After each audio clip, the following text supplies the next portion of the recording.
Let's go! Who's up next?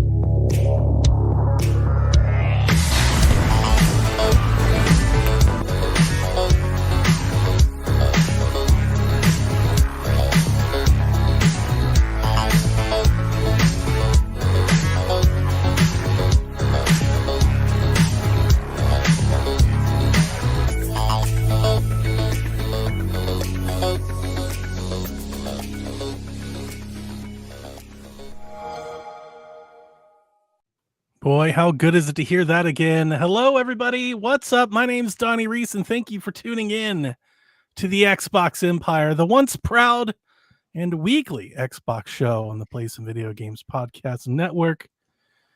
We just had an Xbox showcase for the ages, and here to discuss it with me is Sean Capri from the Xbox Drive. Ball. And Hi. Josh Borboni from Board of Video Games. Frequent Xbox Empire members. Gentlemen, welcome. Thanks for having us. Hi. Absolutely. The moment we got the showcase in the picture, I was like, we've got to put a show together. Yeah, let's talk horror movies. So I'm pumped, man. Thank you for having me. This is awesome. Yeah, you're This on is your how it like should be. 14th hour of podcasting.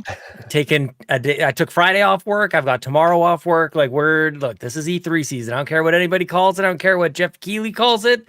It's E3. It's back, baby. We had a blockbuster showcase. Let's do this. We did, and it's going to be a long one. I did the notes, and in way of doing the notes, I was trying to figure out like how do I break this down into almost like themes that we could actually discuss and talk about. So I broke the showcase down into chronological order.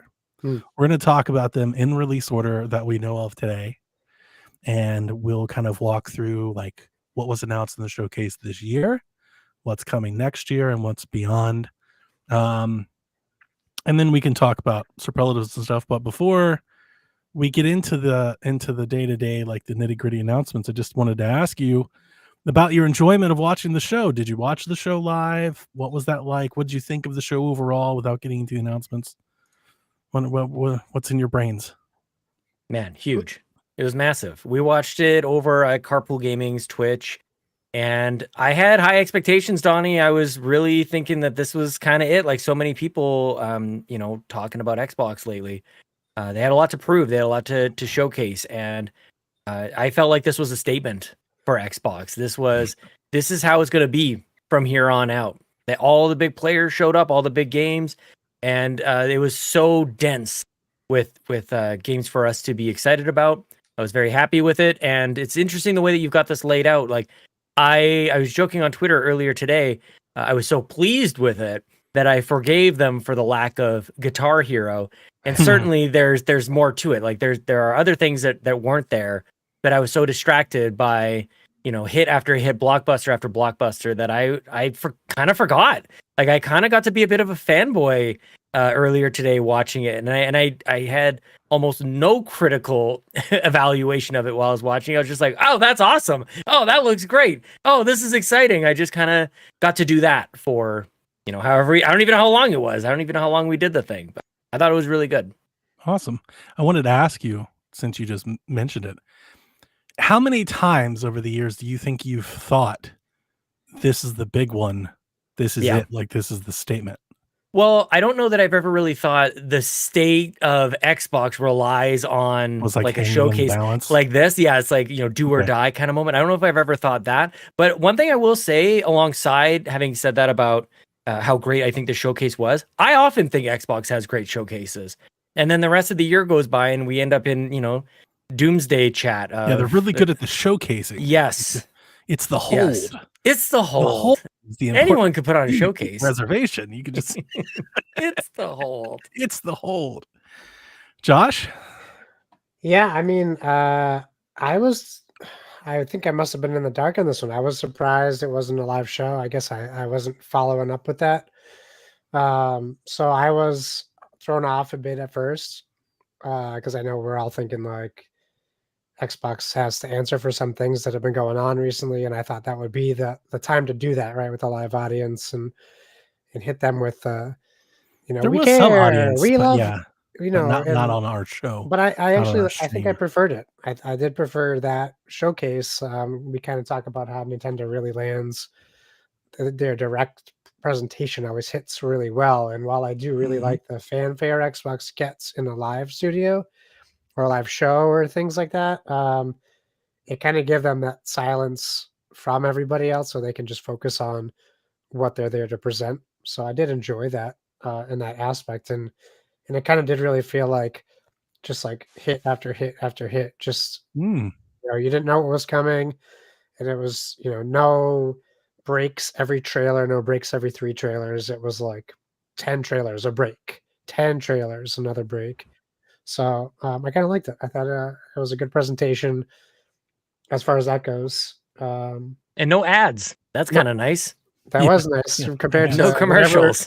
whatever Summer Games Fest was. I don't. Self-funded by Microsoft. They did. Yeah. Yeah, And it was nice that they no gave. Teams or Office 365 pitches or anything like that. It's Can pretty you good. imagine? God, don't even say it. It'll Don't even happen. say it. It was AI like- showcase no. powered by AI. Oh man. It was nice there was Um, space for each developer too. Like, it's still, even though it is all Microsoft, it is kind of funny. It doesn't really feel that way.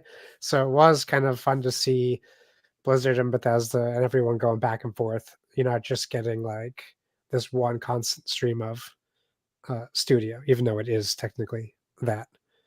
Mm. So I enjoyed think that's a well-made point, Josh. I also appreciated how little talking there was. And I think that probably if I was to lay that at anyone's feet, it's probably because nobody really wants to hear them talk. Yeah. And so I think that was probably a good move by them. We had 8-second clips of Sarah, Phil, and Matt Booty, and then we were off. I did like how they went through like multiple trailers sequenced together, back to back to back. The only thing I wrote down in Discord while we were watching was about 4 or 5 trailers in, I think, and I was like, this has like a really like big fight feel. It's like a blockbuster feel that like nothing else has had in some time. Maybe It's almost like they the spent Game Awards? $69 billion recently. Well, it's more than just that, right? Like it's more than just that game. It's more than what that purchase brought to the table. It was a lot of it. It was Well, multiple that's things. it's more Yeah. than just well, you say that game, like it's not just Call of Duty. That's what I'm Sure. saying. It's this 60. Okay, if you want to, tally up Bethesda as well, Yeah, if you add it all together, the round it up to totality. damn Yeah. near $80 billion. It's Yeah. like, yeah, it should show up like Yeah, that. no, and it definitely did. It's like this has nothing against indie games. I love them and have watched many a show this weekend and had a great time doing it. But it does hit different. It hits Big way time. different. You're just Yeah. seeing one after the other, and like you really realize the weight of what Xbox has to bring to bear. Yep. They could like run their own Game Awards or their own E3. Like they have the prowess in-house to do Yep. so. Like, do you want to have your games showcased at Summer Games Fest, or do you want to be in the Xbox, Activision, and Bethesda showcase? Right. Like, what's Yeah. driving more attention? What do you think? Like, if I think- was Capcom or Square, I'd be like, I want to be there. Yeah. Ubisoft Like- was there. Yeah, like I want to be there. Look at how big this show was. Like, it was just, Yeah, hit. sit alongside the giants, man. You had Call of Duty, World of Warcraft, Diablo, the biggest Yeah, games in gaming brands, are franchises. here.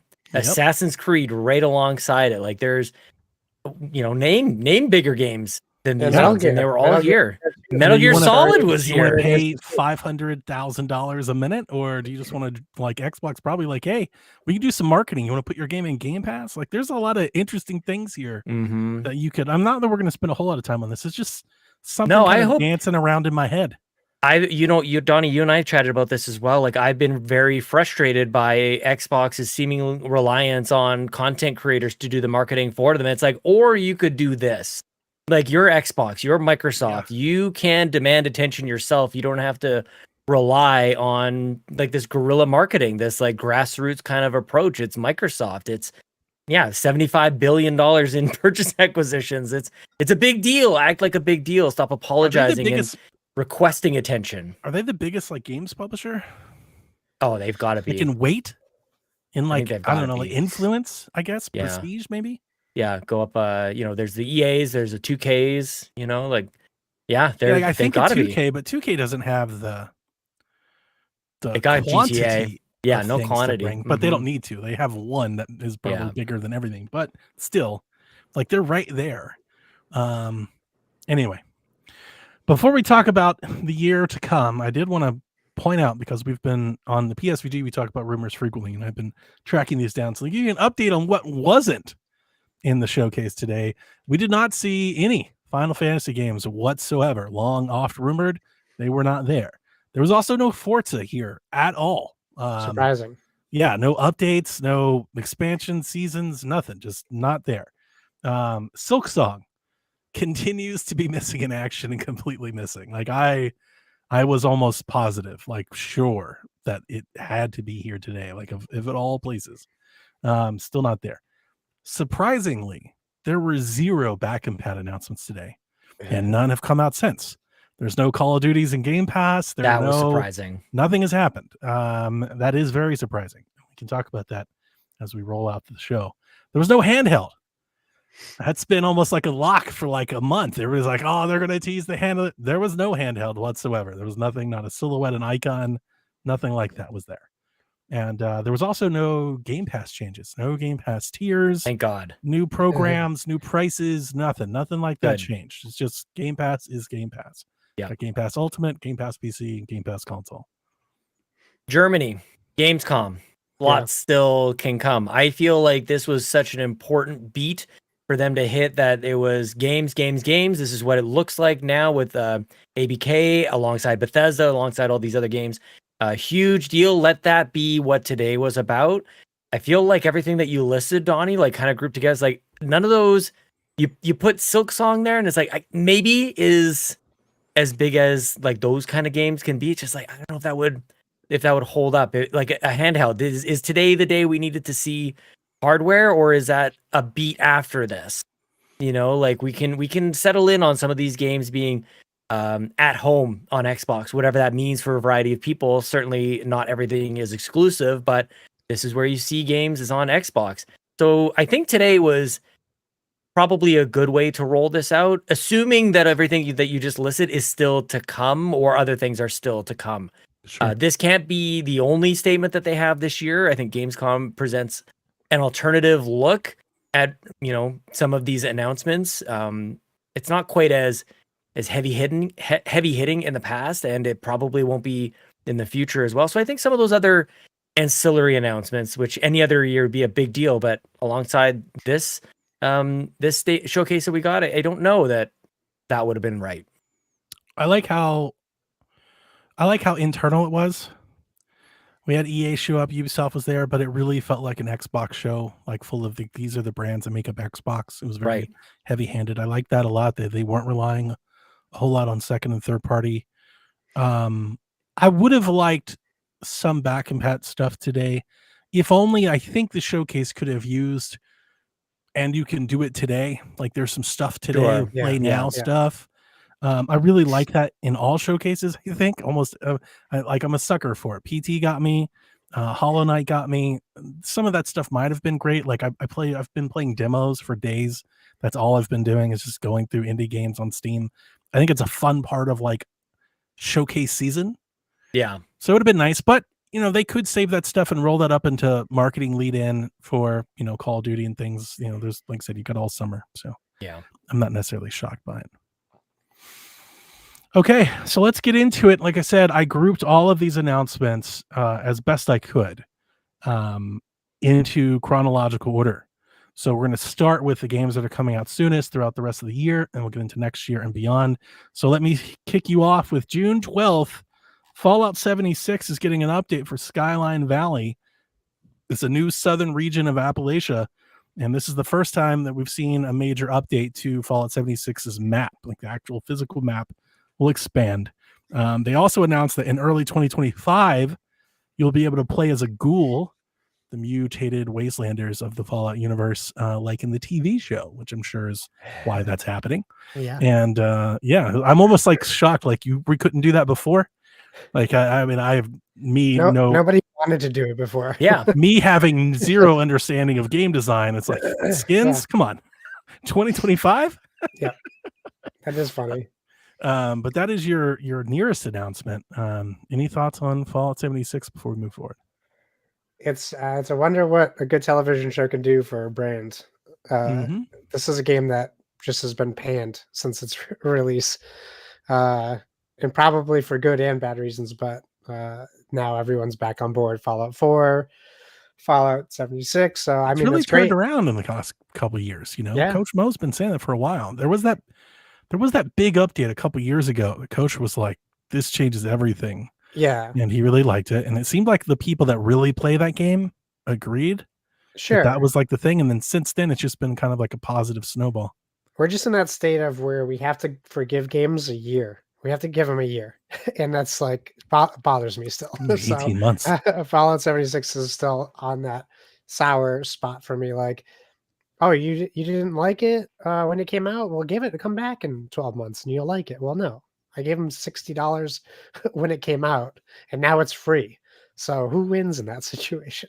Sean, that's a point made right in your wheelhouse, right? You've been driving this mantra all year. Why are we playing games on day one? It's yeah, it is very frustrating. The other thing that is just as frustrating, I think, Fallout falls into this category. I think Halo falls into this category. Hellblade falls into this category, where the loudest people about these games and all their shortfalls are the people who aren't playing the damn game. And I hate that. I'm so hyper aware of this now more than ever. And to your point, Josh, like the narrative about Fallout 76, the louder narrative is the one that's carried on from day one, and maybe rightfully so, but it's been carried on.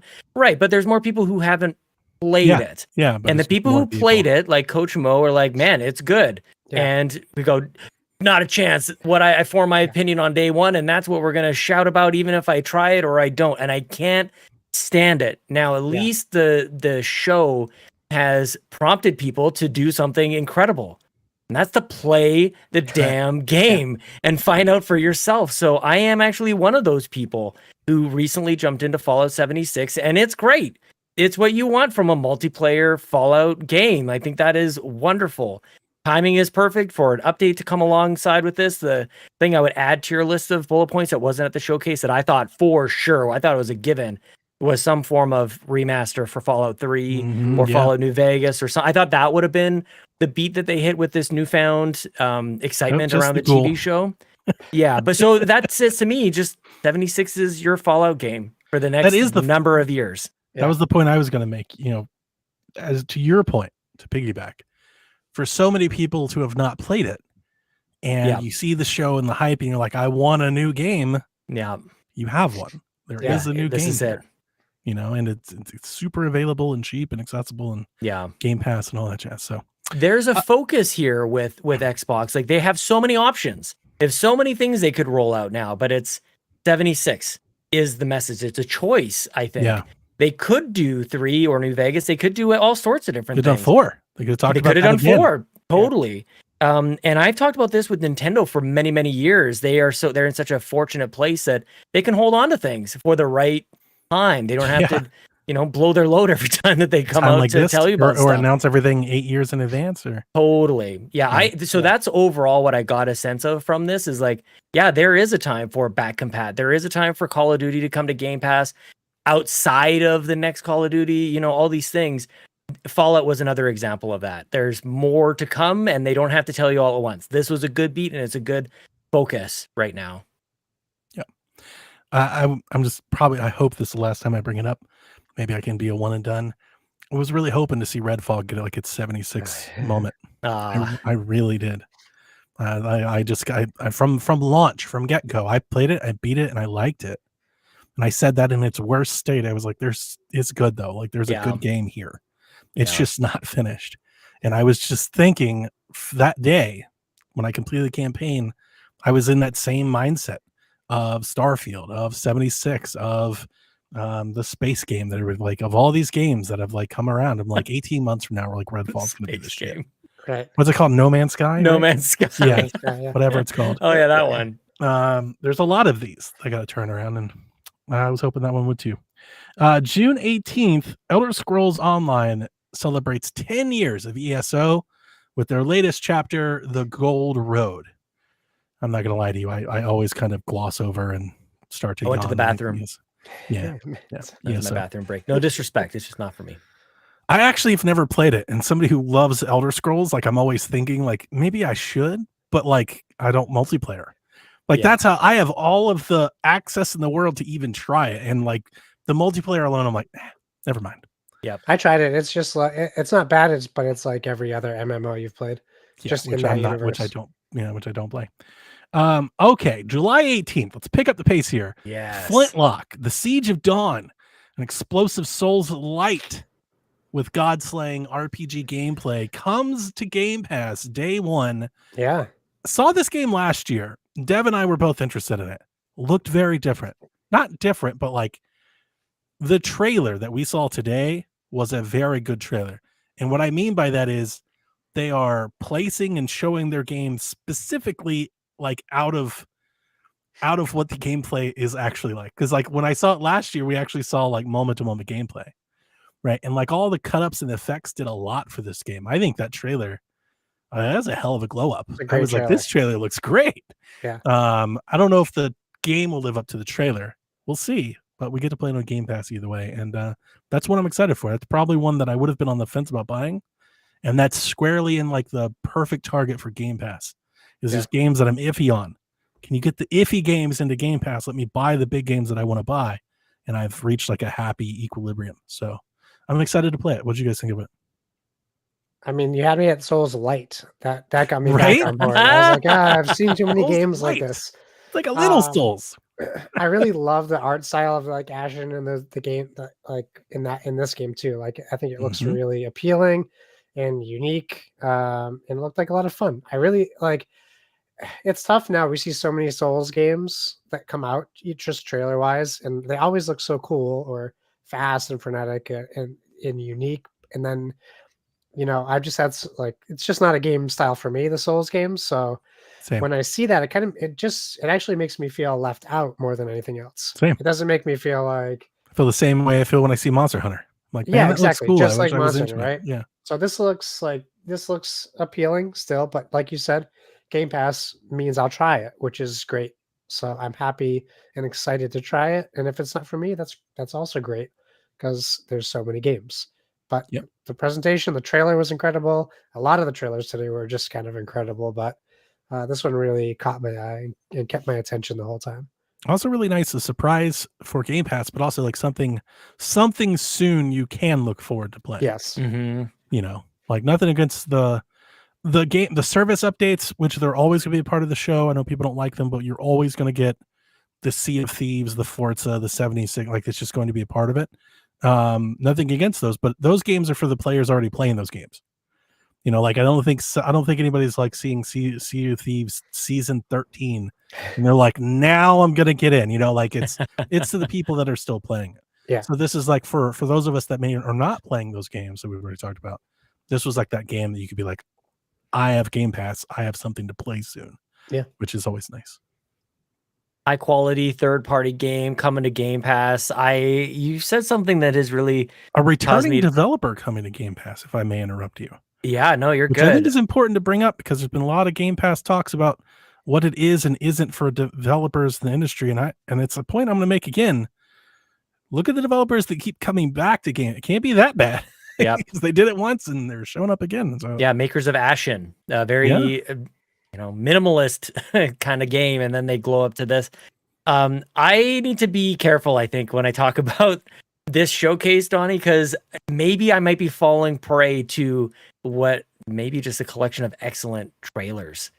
Be very curious. I might have to revisit a little bit because I think that's what happened to me today was, flying words at the screen and big explosive sound effects and everything was big and awesome. And that's why I like Armageddon so much. The movie Armageddon, 1998, Bruce Willis and Recall. Ben Affleck. Like today was we the got a Armageddon of blockbuster. showcases. Well, and I used the word blockbuster. I used the word juggernaut when discussing today's showcase because it did feel like that. So, this is a game that was developed by the team that gave us Ashen. So maybe I might want to recalibrate a little bit on like what this actually is. But the trailer was very good. And this was a highlight for me today. I can't wait for this coming just over a month away. as Yeah. we're already partway through June. So Yeah. strong.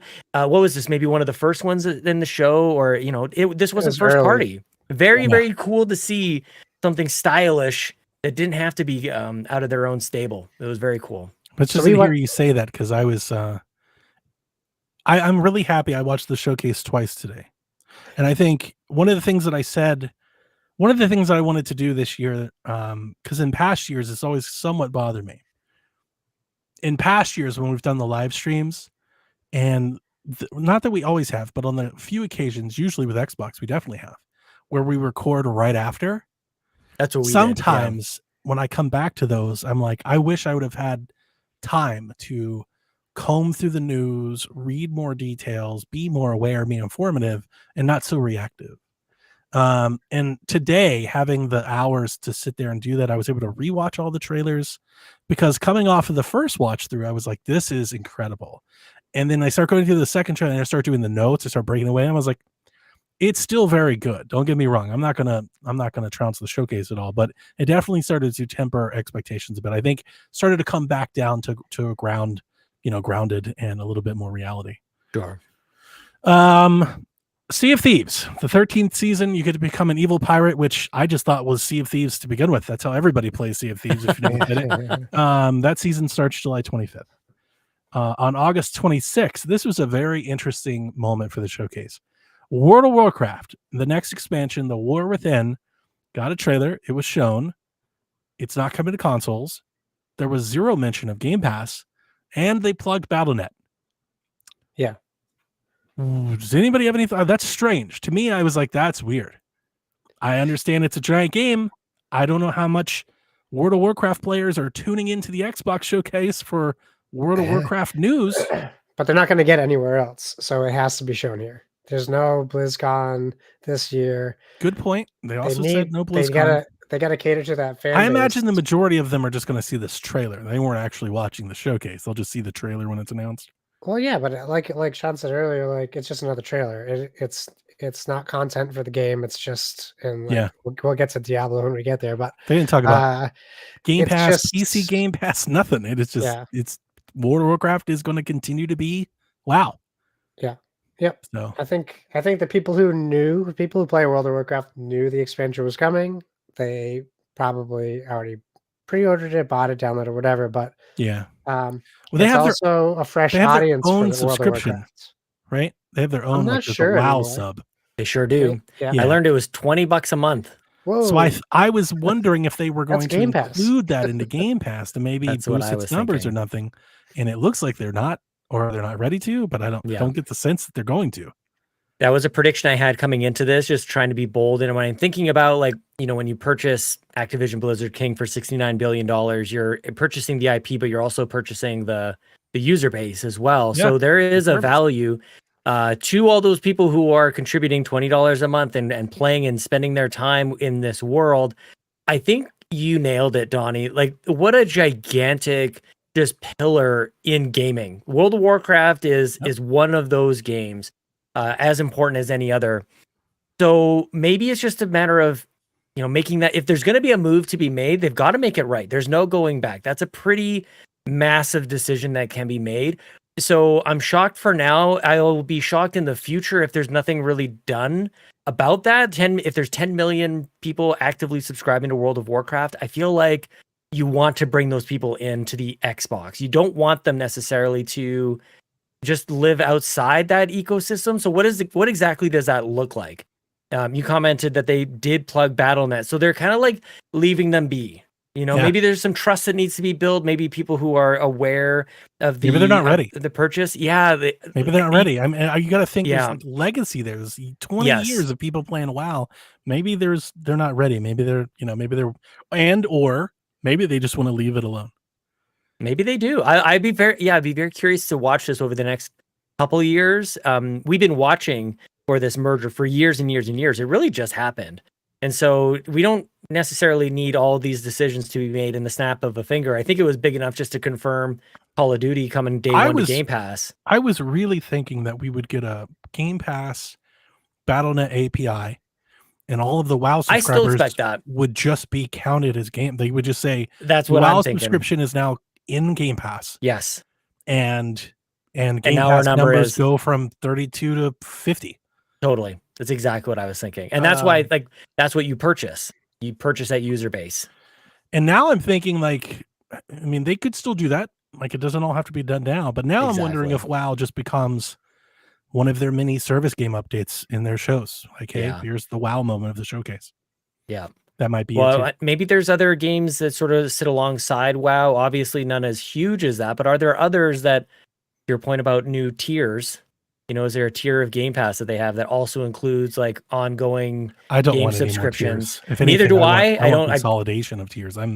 This is absurd already. Every time I bring up World of Warcraft being included in Game Pass, everybody who plays World of Warcraft tells me how insane that is. How just why it's- absolute, like, it doesn't make any sense. And It's I'm just like, an API.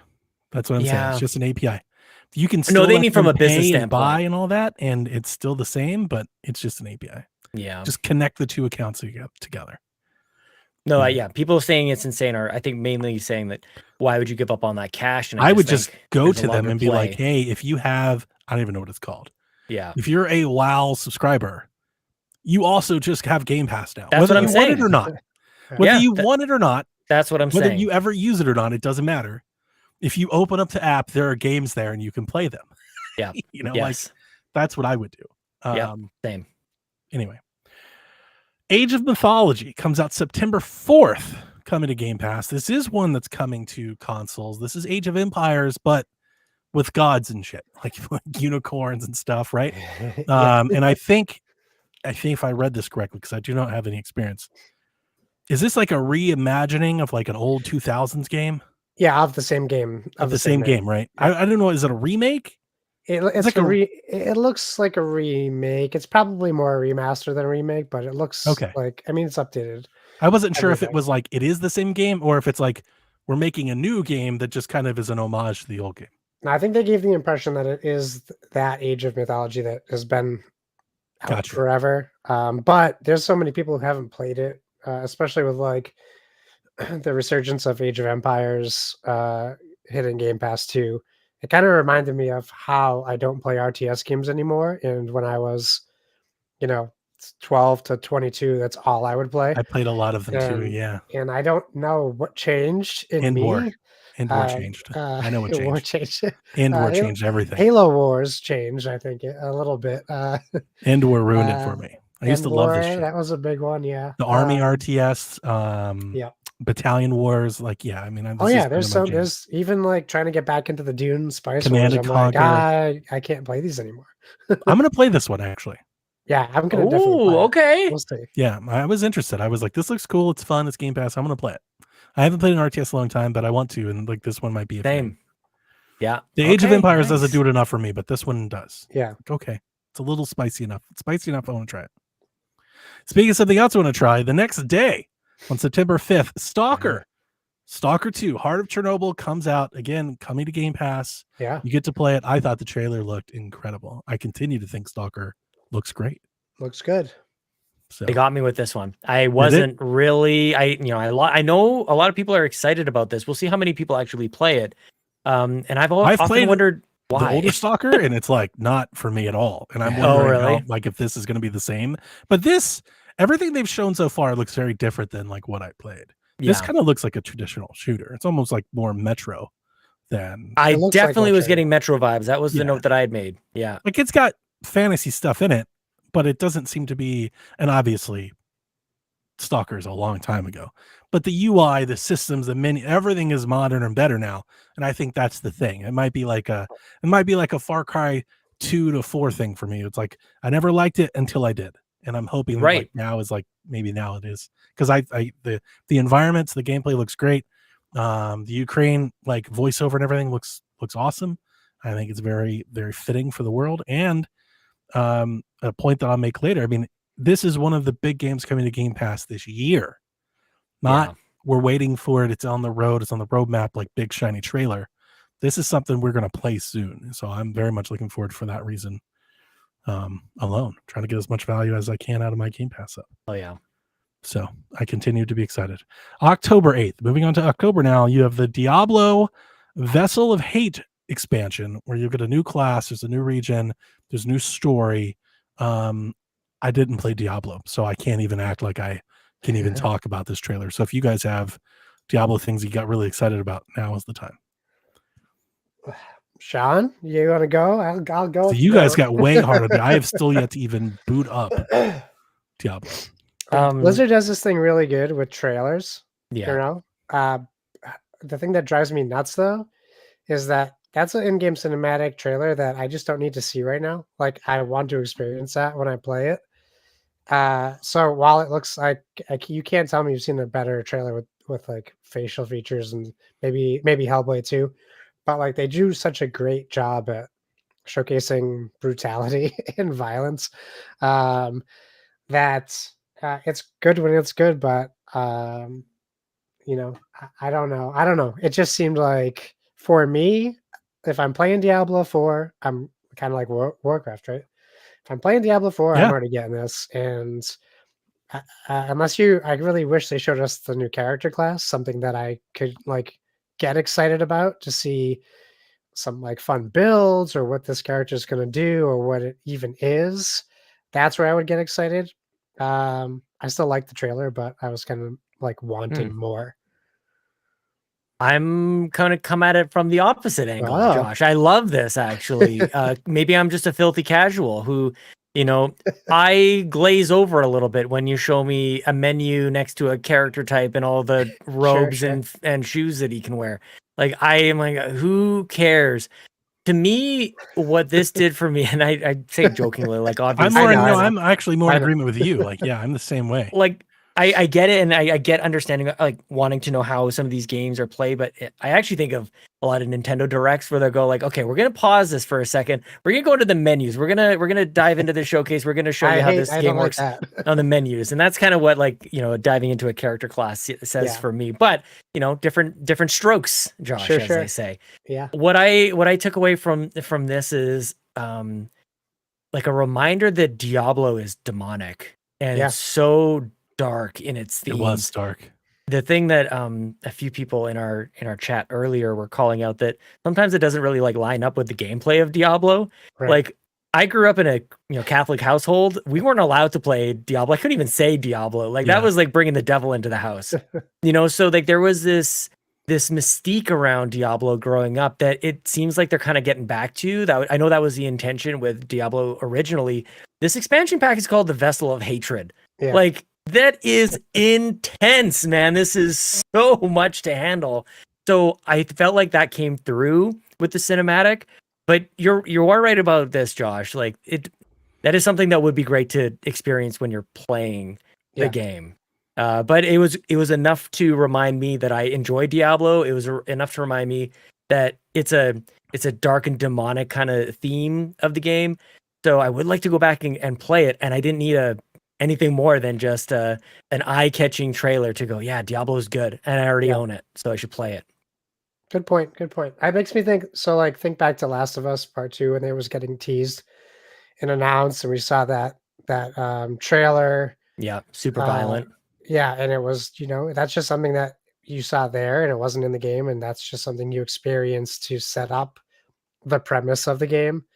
But that's kind of that's just me getting hung up on Blizzard, I think, in general, because to keep it positive, that's consistent with Blizzard. Every Diablo, every Warcraft, they get these trailers, these incredible cinematic trailers that are also in the games, but they're going to be incredible cinematic trailers. So like not necessarily a criticism against them, but it's just something like that for me, I would have loved to stumble upon in the game, being like, "Oh my god, this is insane!" But you're absolutely right. Maybe something, especially with Diablo. Brutal. I hear so often people are like, I don't play Diablo for the story. I don't care. We skip over it. Maybe if they held that stuff back, maybe people would pay more attention. I mean, if you don't play Diablo for the story, you're missing out on 50% of Diablo. Definitely. It's incredible. I mean, it's why I liked Diablo 3, which is why I always bring it up. That's why when I bring it up, people often talk about that. Like, oh, nobody cares. Like, that's the only reason I play. It's because they play with people, it makes it very difficult to pay attention to the story when you play multiplayer. And so, this is such a good conversation because my entire time playing, I would say almost entirely, me playing Diablo 4 has been with people. And I go, like, I don't even know what's happening in this story. Yeah. Apparently, like, we'd seen those characters before. Like, I don't remember. Wow. Yeah. I don't know that. So Yeah, where the only time I've really played Diablo was Diablo 3 on Switch, and it was Right. 100% Oof. solo. yeah. All by myself, just and like mind blown. I'm like watching this cutscene, like these things are amazing. They are amazing. They always have been since Warcraft 2, like on PC. Even in those days, you're like, holy crap. And there's something about the style of games that Blizzard makes, Warcraft, Diablo, these kinds of things, StarCraft. The perspective and the gameplay don't allow you to get that close to the characters and to the action. So they almost like overcompensate by giving you these make up for it. Hollywood style cinematics. Yeah. Like, yeah, you're not going to get this by looking top down at these characters. Yeah. We're going to bring it in and just give you like an idea of like what's really going on here. And then your brain can kind of like fill in the gaps between the game and the cinematics. So further along into October 25th, we have Call of Duty Black Ops 6. Now, this kicked off the showcase. It also got its own direct after the showcase. The campaign is a spy action thriller where what they call a mind-bending narrative set in the 1990s as a shadowy force has infiltrated the U.S. government. You'll be forced to go rogue for the first time, so you can't trust anybody. They're really big on this Omni First movement time? where you can Yeah. sprint and dodge and stuff in any direction. Multiplayer will see the return of classic Prestige, theater mode, and zombies will have round-based zombie mode. Horde mode. As we're expecting, as it should have always been. Yes. The game will require a continuous internet connection, though, even when you're playing campaign mode, even solo, as the game requires now texture streaming across all game modes. It's not an option. It's just I know you it's just don't work for required. them, Donnie, but if you need to be online always for texture streaming, why do you need that much space on the hard drive? So I wrote this down. This has actually been defunct now. On the store pages, it said Call of Duty would be 300 gigabytes, which everybody like that's been trending today. People are like, "What?" Yeah, That's all of the Call of Duties. That's like the Call of Duty that's launcher. Warzone, It's all all that. of it. Yeah. Yeah. So it'd be much smaller. But still, you can't opt out of the texture streaming. It's like Modern Warfare, you could turn it off. You'd be like, you know what? I don't need my textures to be that strong. Now you're gonna get the texture streaming anyway, which I have never liked. Like I've played every Call of Duty Modern Warfare that's had this, and I've not liked any of them with it, and I've always tried to turn it off. But it looks like this is going to be like a staple for them moving forward, that they're going to deliver to you, that they're going to look to the cloud to increase their fidelity and stream the stuff in as a part of their games. So just got to get used to it. This is a gigantic game, one they spent $70 billion on. It launches day one at a Game Pass for players on PC and console. That's huge. And to be quite Number one honest with pre-order on you, Steam, I think I saw. to be quite honest, nice. this is their biggest game of the year. This is their big game of the year. Yeah. Like of this year, this is the big one. That's why it kicked off And next the show. year and the year after That's that, why by the way. Well, good point. That's why it kicked off the show. That's why it ended the show. That's why they're getting so much focus on it. That's why they gave it its own, not an hour. What was it? The developer direct was like, wait, 20, 25 minutes, something like that. Minutes, like that. Yeah, it wasn't Yeah. that long. But why it's getting so much attention is like they're really trying to position themselves right next to each other.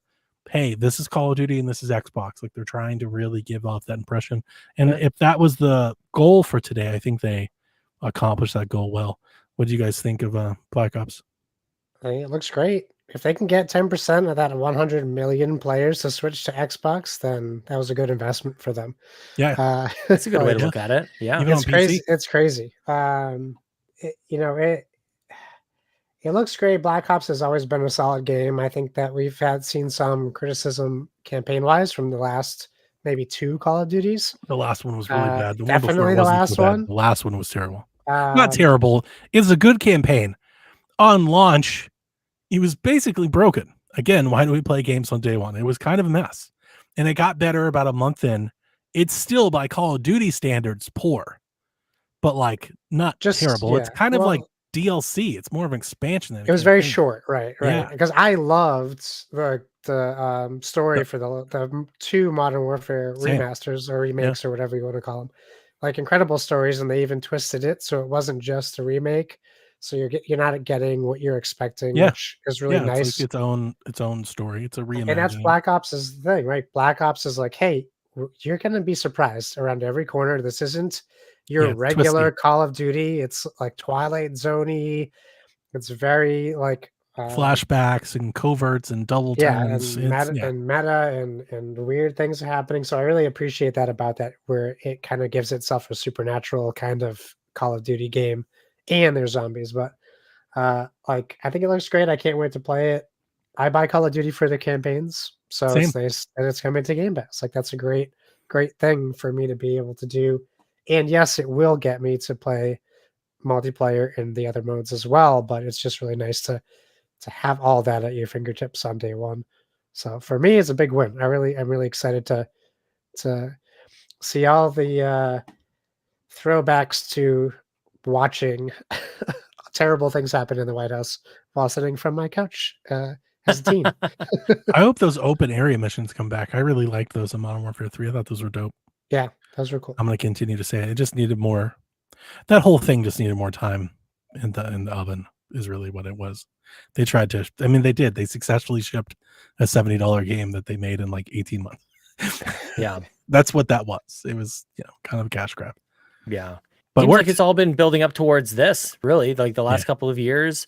Seems like some sacrifices, compromises were made with maybe a few of the previous Call of Duty games, and maybe just building up towards this, which builds for the future iterations of this. For me, Black Ops is the sort of sliver of Call of Duty where I do expect a little bit more from this. From when it says Black Ops, like that's a big deal to me. Yeah. In gameplay, You're of gonna get course, and all these things. And but the thing that really jumps out to me, and it was all because of the numbers, like the writing is kind of what I'm expecting. I feel like that's a strange thing to say when talking about Call of Duty, but with Black No, Ops, I it's think not. it's fitting. You kind of expect it to be a little bit more than just a Modern silly Warfare action has- film. Call of Duty has great campaigns Mm-hmm. from a writing and plot and character design level. Modern Warfare is great. Black Ops is great. Infinite was great. Like, Yep. there's a lot here. They're not just standard corridor shooters.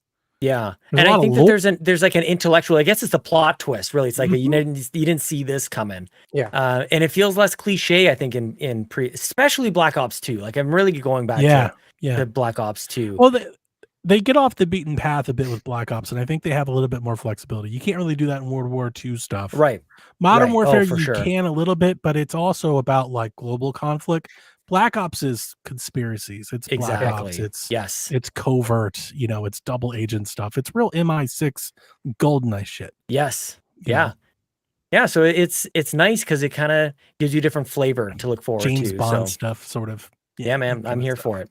Very, very excited for Black Ops. And I was thinking about it earlier today. Like I got to go back to Cold War. I think you really enjoyed that, Donnie. And I Fun. got to go back. I got to give it another fun. shot. Yeah. I wouldn't say it's not the best. It's short.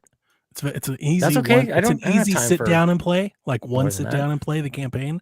Yeah. But the campaign is fun. And Adler, the fucking Kurt Russell Call of Duty guy, he's fun and entertaining. But it's a fun campaign. Yeah. The only thing that I want to say dislike, because it doesn't bother me. So much of Cold War's story is in their damn seasonal trailers for Warzone. Oh, is it? Like you get the little bit in the campaign, but they really go further with the characters and the villains, and the story that leads into this, like the prequel for this, is all that. So if you beat the campaign, I would tell you to go watch a trailer collection on YouTube to catch you up. Sounds on the great. That's your Warzone favorite stuff. thing. You love that. Of course, right? Yeah. Yeah, it's not my favorite. I hate that Call of Duty does this. I don't even really understand Call of Duty anymore. It's not like a hub. There's like a bunch of games, and like there's Warzone and a half dozen other multiplayer things I don't understand. But people are using unicorns. They've got lasers. So I'm like, what even is this anymore? But I'm very excited to play the campaign. One thing that we didn't hear about that I was kind of expecting: Call of Duty allows usually early access and beta access based on pre-orders. I was really hoping that we were going to get like the Forza expansion, like, hey, give us $30 to your Game Pass membership and you get to play early or something. I didn't hear anything about that today. Well, he There did is- say yeah. that like it includes, he listed like Phil listed off like 10 things. It includes beta, this, that, this, and that. So maybe he was including. We all it in get that, but do you have to do you get it if you're a Game Pass subscriber? Yeah, I don't know. you get a discounted price for what would be a Oh. Mitch on our podcast was explaining this as well. What would be the $100 edition Yeah. is instead of the $70 edition cost you $30 if you're a Game Pass. So we do get Oh, it. nice. Awesome. Well, then I'll be there. I'll definitely give them. They'll get the upsell out of me, which is even better because I want to play the campaign. On October 29th, Life is Strange Double Exposure drops. We see the return of Max Caulfield, now later in her life as an artist in residence at the prestigious Caledon University. Unfortunately for Max, she loses a friend and will be plunged into a full-on murder mystery with a supernatural twist. Max in the original Life is Strange had the ability to morph time. Now she has the ability to shift entire timelines, which we'll use to explore two parallel realities. One where her friend is safe and the other where she has died, and we'll use that to discover the killer. Sounds very Life is Strange. Sounds very cool. It comes out. This is not coming to Game Pass, but it comes out on consoles, all consoles, even a Switch version of this. If you pre-order the Ultimate Edition, you get to play the first 2 chapters almost 2 weeks early. Also, there's a collector's edition that doesn't include the game. So if you buy the super expensive collector's edition, the game is not included, not even a digital code. Wow. We That's can't allow this. interesting. We cannot be okay with this. That's Square Enix. You can give them $200. You won't even get the game. You can get like a statue and Good something else. God. But on November 12th, maybe Avowed will release. I say that because Yeah. Avowed had a trailer today where they didn't release a date at all. However, on Obsidian's webpage about the game, the date was listed as November 12th until Wario tweeted that it was November 12th, and then they erased the thing. So nobody Oh. knows. Maybe it's November 12th. That's probably the date they're targeting. They probably have some sort of marketing beat and a release date trailer, maybe for Gamescom or something that they're saving. Or perhaps it could be delayed later than that, but we're expecting Avowed to potentially come out in November. We got a trailer today where we saw one of the 4 companions as an envoy of the Adoran Empire. Your task was stopping the Dream Scourge, mysterious blight wreaking havoc on the frontier. Avowed has never scratched my itch. It still hasn't. Like I'm afraid to tell you that like maybe it's just not for me. I don't know. I don't feel like I'm being like harshly judged. Like I'm gonna play it anyway because it's Game Pass. I'm going to play Avowed, but there's just something about it. I remember we talked about this last year, Sean. I think like it's something about it that is never quite like. I really want to see somebody just play this game for 10 minutes. And tired of seeing trailers and because they keep zooming in on characters and stuff, like they're really showing you people. And it's like, this isn't moment to moment gameplay. One of the things, and I'm not one to like, I don't think overanalyze a trailer. Even in their trailer today, I think you could almost make the mistake of people thinking it's third person. They had so many camera shots of the protagonist over the shoulder, watching them jump over something or flip over something. And it's like, that's a first person. Like, can I just see somebody play the game? Like, I just want to see somebody go play I the wonder game. if there will be an option. There's often in these style of games, Fallout and Skyrim and what Obsidian's actually made with oh my goodness, Outer Worlds.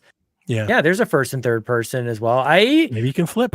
You know what, Donnie? Like, My impression was that it was first, like the game was a first person. I think so. I think it's designed to be played in that style. I think many people will if there happens to be an option for a third person. But in any case, as you're talking about this, I'm realizing like how much cachet Obsidian has, and that how much they're really relying on that the developer who makes this and kind of what this is about rather than what it actually is.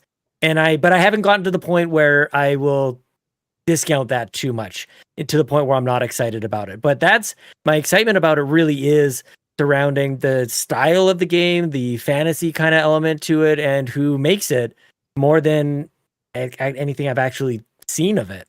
So does that make sense? Like, no, it does. I just don't. I don't hold any them of those in that, pieces. I don't exactly hold them in that same regard. That's right. why I'm being more critical, probably. Totally. What I don't understand about this game is like, is it an open world game? What's the traversal? Like, where can you go? What can you do? Right. All they show us is casting a spell and like looking at lizards. I'm like, what does any of this mean? Like, what are we doing? And we're like, what, 3-4 years into this? And I honestly still do not know. I could not tell you. I don't know. I think, and this is where the guessing happens, and this has gotten other games like Hellblade in trouble as well, where people think like, this is going to be Skyrim as expansive as Elder That's Scrolls. what we heard when it first came out, Skyrim, and I'm looking at him like, I don't see No. Skyrim. Yeah, and I think, and how do you message that of like, temper your expectations? This isn't Skyrim, but it's like smaller Skyrim. It's sort of like there's flavors of it I here think that we seeing can a map see. or a Yeah. realm or like something, doing something for world building, I think could help it in that way. And I just don't think they've shown me anything in that regard. I think this is a tricky one where, you get the cadence of games from Obsidian. You get these games that don't take 14 years. This isn't like, between Fallout 3 and 4 and then 5, it's, they gave us the Outer Worlds and we've got this one. Obsidian has a really good cadence, but part of that, This is Grounded is- people too, right? and Grounded as well. Yeah, I like think they're Grounded giving might be my favorite Obsidian game. big, a lot of output here. But when we get our hands on it, we're going to realize that it isn't, going to change the genre. It's not going to define the future of these kinds of games, but it might be fun.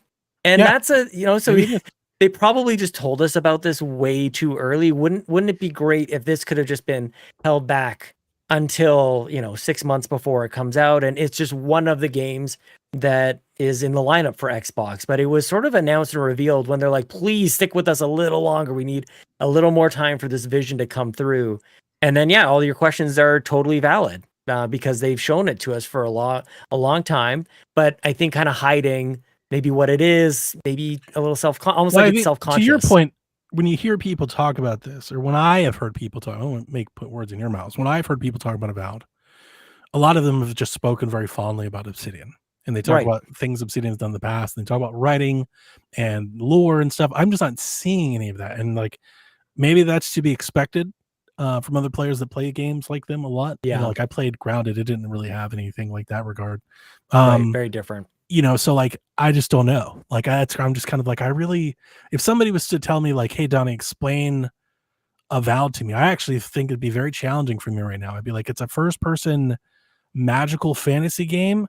Like is it RPG. Forspoken or like Ghostwire Tokyo? Like I don't know. Like when I've Hmm. seen what we've seen from actual gameplay, I'm like, I don't know. I think you get to like hack things with swords, and there's a lot of narrative. You get to talk to people and make decisions and have like these decision trees play out. But like Sure. how the game is structured, I guess, like the design of the game, I don't know. Yeah. Is it linear? Is it open? Is it make your own adventure? Is it very like, is it chapter based? I couldn't tell you. Yeah. So it's a matter of, is the intrigue getting you like to care for it, or is it like I really the am, opposite? I'm very Yeah. indifferent. Right. So Like when I watch this, I'm like, okay, like it's on Game Pass, so I will install it. But like outside of Game Pass is the best thing about this game for me right now, is that I just have access to it. I mean, it could be the best thing about it is that we don't know anything about it, or it could be the absolute worst Could be thing game of the ever year. I is don't know. that we don't know anything about it. So yeah, we won't know until whenever this game comes out. It's interesting. I don't need for us to jump to this right away, but all of a sudden you've got Avowed and Dragon Age in the same showcase. Very glowy, very fantasy heavy, both RPGs, a lot of similarities. And Dragon Age has been up the river for a long time. Very, very development hell kind of story there. And all of a sudden it's ready.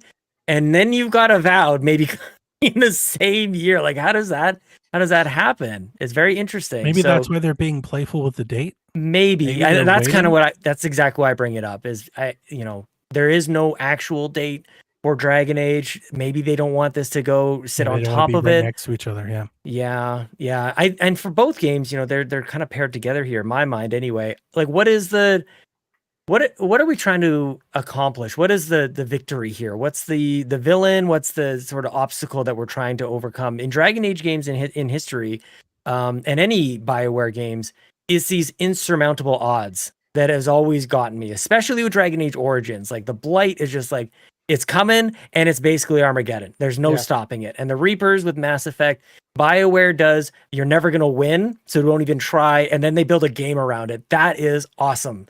And I have no sense of that, to your point, with Avowed, and similarly with Dragon Age, but I'm sure that will come too. Any So it's thoughts story. on Avowed before we move forward, Josh? Well, Sean kind of mentioned it. My view on Avowed, I agree with you guys 100%. It's like very unclear on what this game is going to be. But when John mentioned Outer Worlds, it really made me kind of click on that. Like Outer Worlds, what was it billed as? Before we knew what it was like Fallout in space, right? But that's not what it was. It was more like Mass Effect, but different, and some borrowing some things from Fallout. So I feel like looking at Avowed, we could be maybe make that same conclusion. It's like Fallout, but like Outer Worlds, but with magical weapons. I think it's going to be a smaller contained game. I think it's going to feel more linear than a Skyrim or a Fallout or fill in the blank. But again, like we have no idea what it's going to be. I'm just basing that off of Obsidian, right? And you guys kind of hit all those notes on like What's what your to confidence expect. in this? Oh, very low. Only because it's been pushed so much. Would you be shocked if it was pushed out of the year? At this point, yeah. But like talking about the release dates, like the release date getting either published or depublished or whatever, like it could be from not confidence in it being done, or it could be That's the for other way hiding to, that release that's the other date. way to read it. Right. You could look at it like that. It's like they don't want to go hard with a date yet because there's still some level of uncertainty in there. Right, but They're they're in that also final letting push. them They're cook, right? They're yeah. giving them the time they need. So why, like we talk about don't get a game when it comes out, right? But like this is the thing. Give the developers, the people who put all their work and time into this, give them the time they need. They're already bought by this billion-dollar company. Now they have the time they need. Maybe they were forced to show I that thought that. trailer 3 years ago because they needed studio confidence. Or Don't they say that needed, now they've got the time they need because that's a touchy Well, subject lately. yeah, I know. Yeah, that's true. I feel like might they not have can the push it. time I they don't need. think I would be mad if they pushed it to I don't think wouldn't be early mad. I don't think anyone would 2025. be mad. I wouldn't be mad Well, either. some people will be mad, but for the wrong reasons. I think it would be fine. Right. If they You pushed said it was going to be done here, but like, yeah, I lots wouldn't be mad. changed. But I'm also again, like I just said, I'm not all that invested, so it's like I'm indifferent.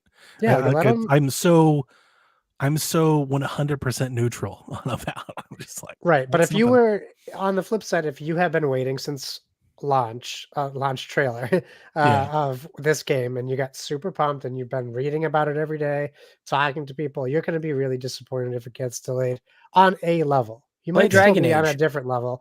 Well, we'll get to Dragon Dragon Age. I Age. got a lot to say about Dragon Age. Oh, Good, snap. good. Well, let's move on then. Assassin's Creed Shadows got a very small gameplay look, but continues to look great. Ubisoft will have their announcement tomorrow. I'm day one on Shadows, so Oh, that's hell an yeah. easy one for me. And then coming out the same day, November 19th, Microsoft Flight Sim 2024. I could care less about ever seeing Microsoft Flight Sim ever again. With that said, I thought the trailer looked great. Yeah. If I was a Microsoft What a Flight journey. Sim fan, I would have been super hyped. That was a good trailer for whatever, like you can have jobs and stuff. And then I was like, this is good. This is a trailer that's trying to make me like this game. I'm not. It's not going to succeed, but it did a good job. It tried its damnedest. So good on them. Yeah. But definitely Shadows. Play Shadows. Don't play Flight Sim. Man. That is such an accurate description of what we just saw with Flight Sim. Like, holy crap. It is so close. It's everything that I actually would want. No. Give me some jobs. Give me some quests. Give me something like anything specific. that I want at all. Like I'm to the point like I barely even consider Flight Sim a game. It's a flight tutorial system. Like it's not even like when I've played it, it's not fun to play. Like I don't have any fun playing that game at all.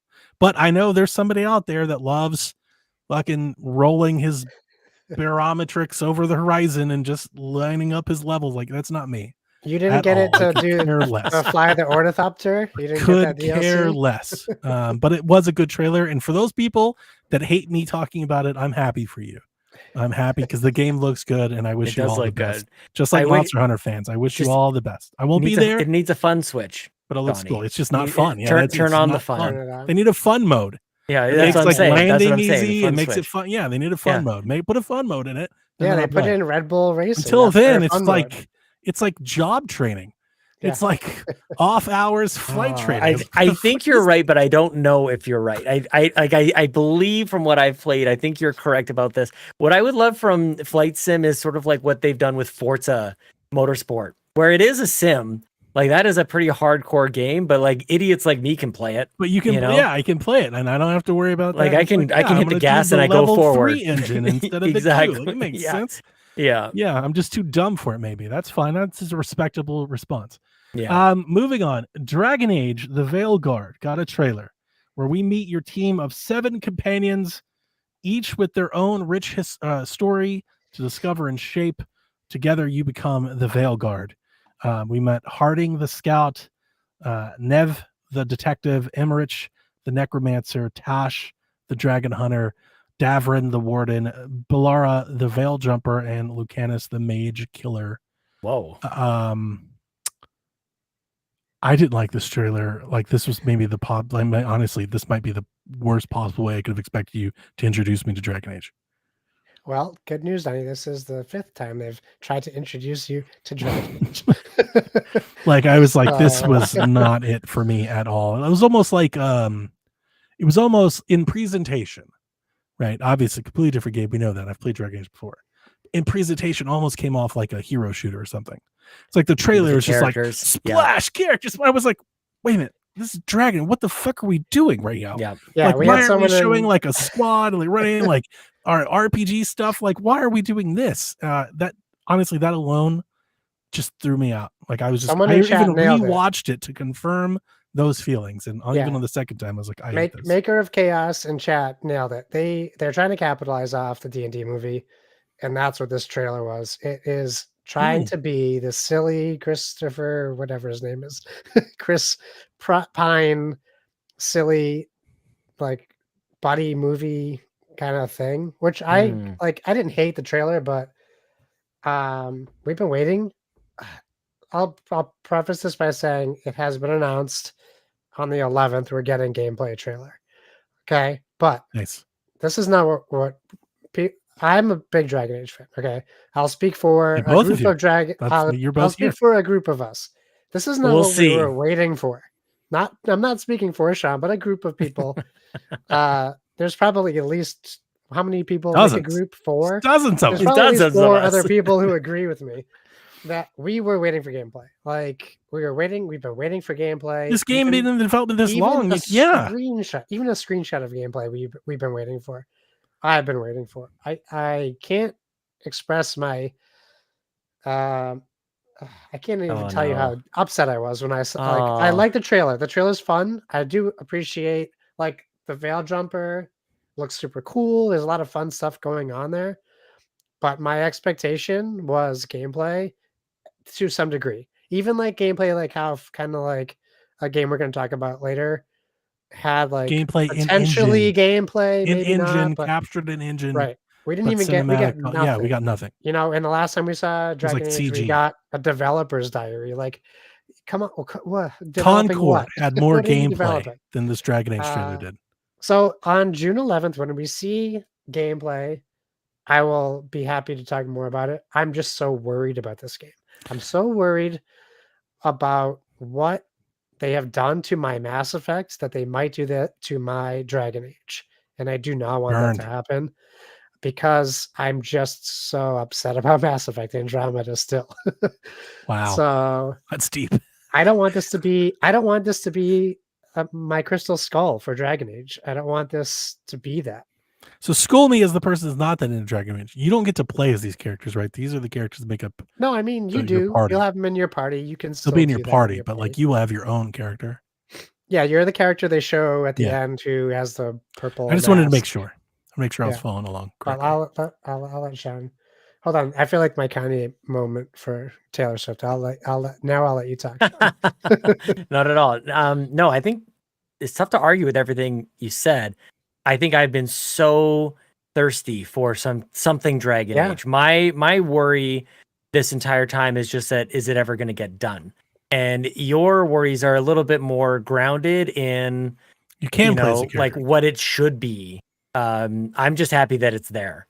So like I guess my elation with it is like, okay, here it is, and it's soon, and it's got a title like this. What I thought was going to be vaporware for a long time suddenly is in the very near future. So my excitement is around that.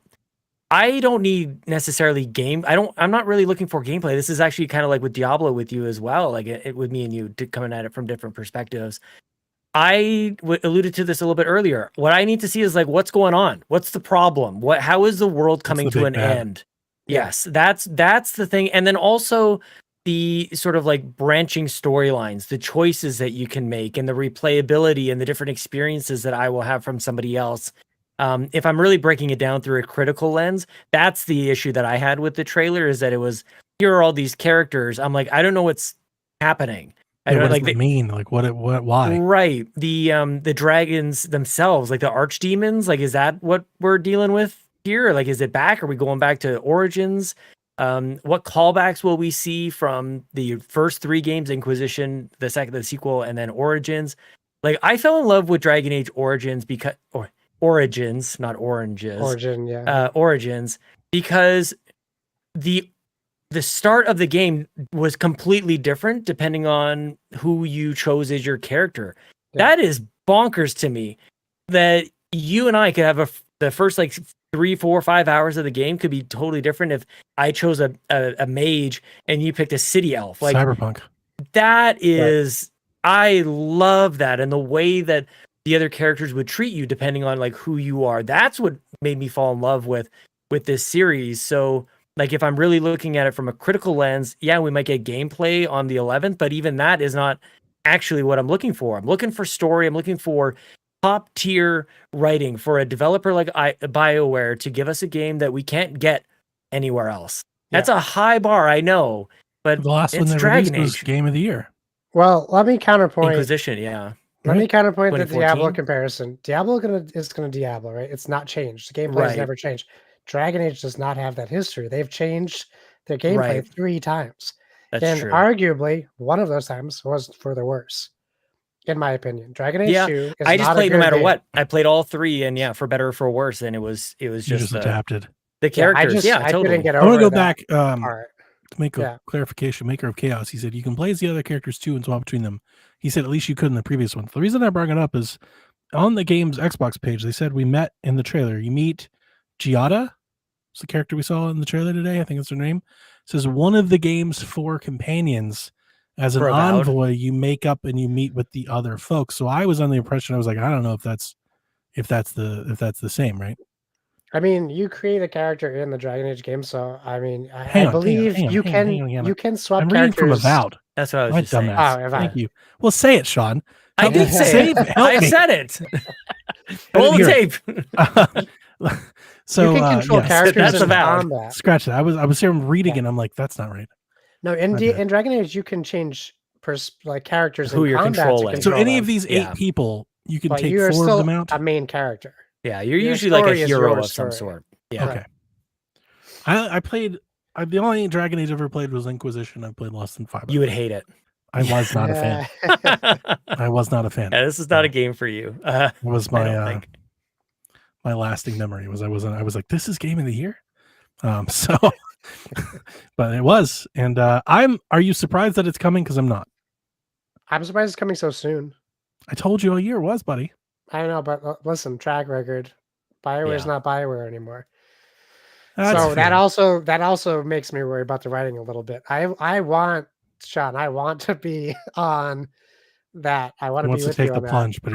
but they have to get me back. Like it hinges on that for me. Yeah, they lost me. They have to get me back, and they can get me back. It's not a lost cause for me, but I agree with you. The story is going to be very important, but I also need to enjoy how I'm enjoying. Dude, they could put card-based battles in Dragon Age. I would love it. I'd still play. I would love it. Wow. If the story and the end of the world was imminent, then like who cares? Make it a dice roll. I don't care. All day. Okay. Last couple ones for this year. Starfield. There's an update out today. So you can do let's see here.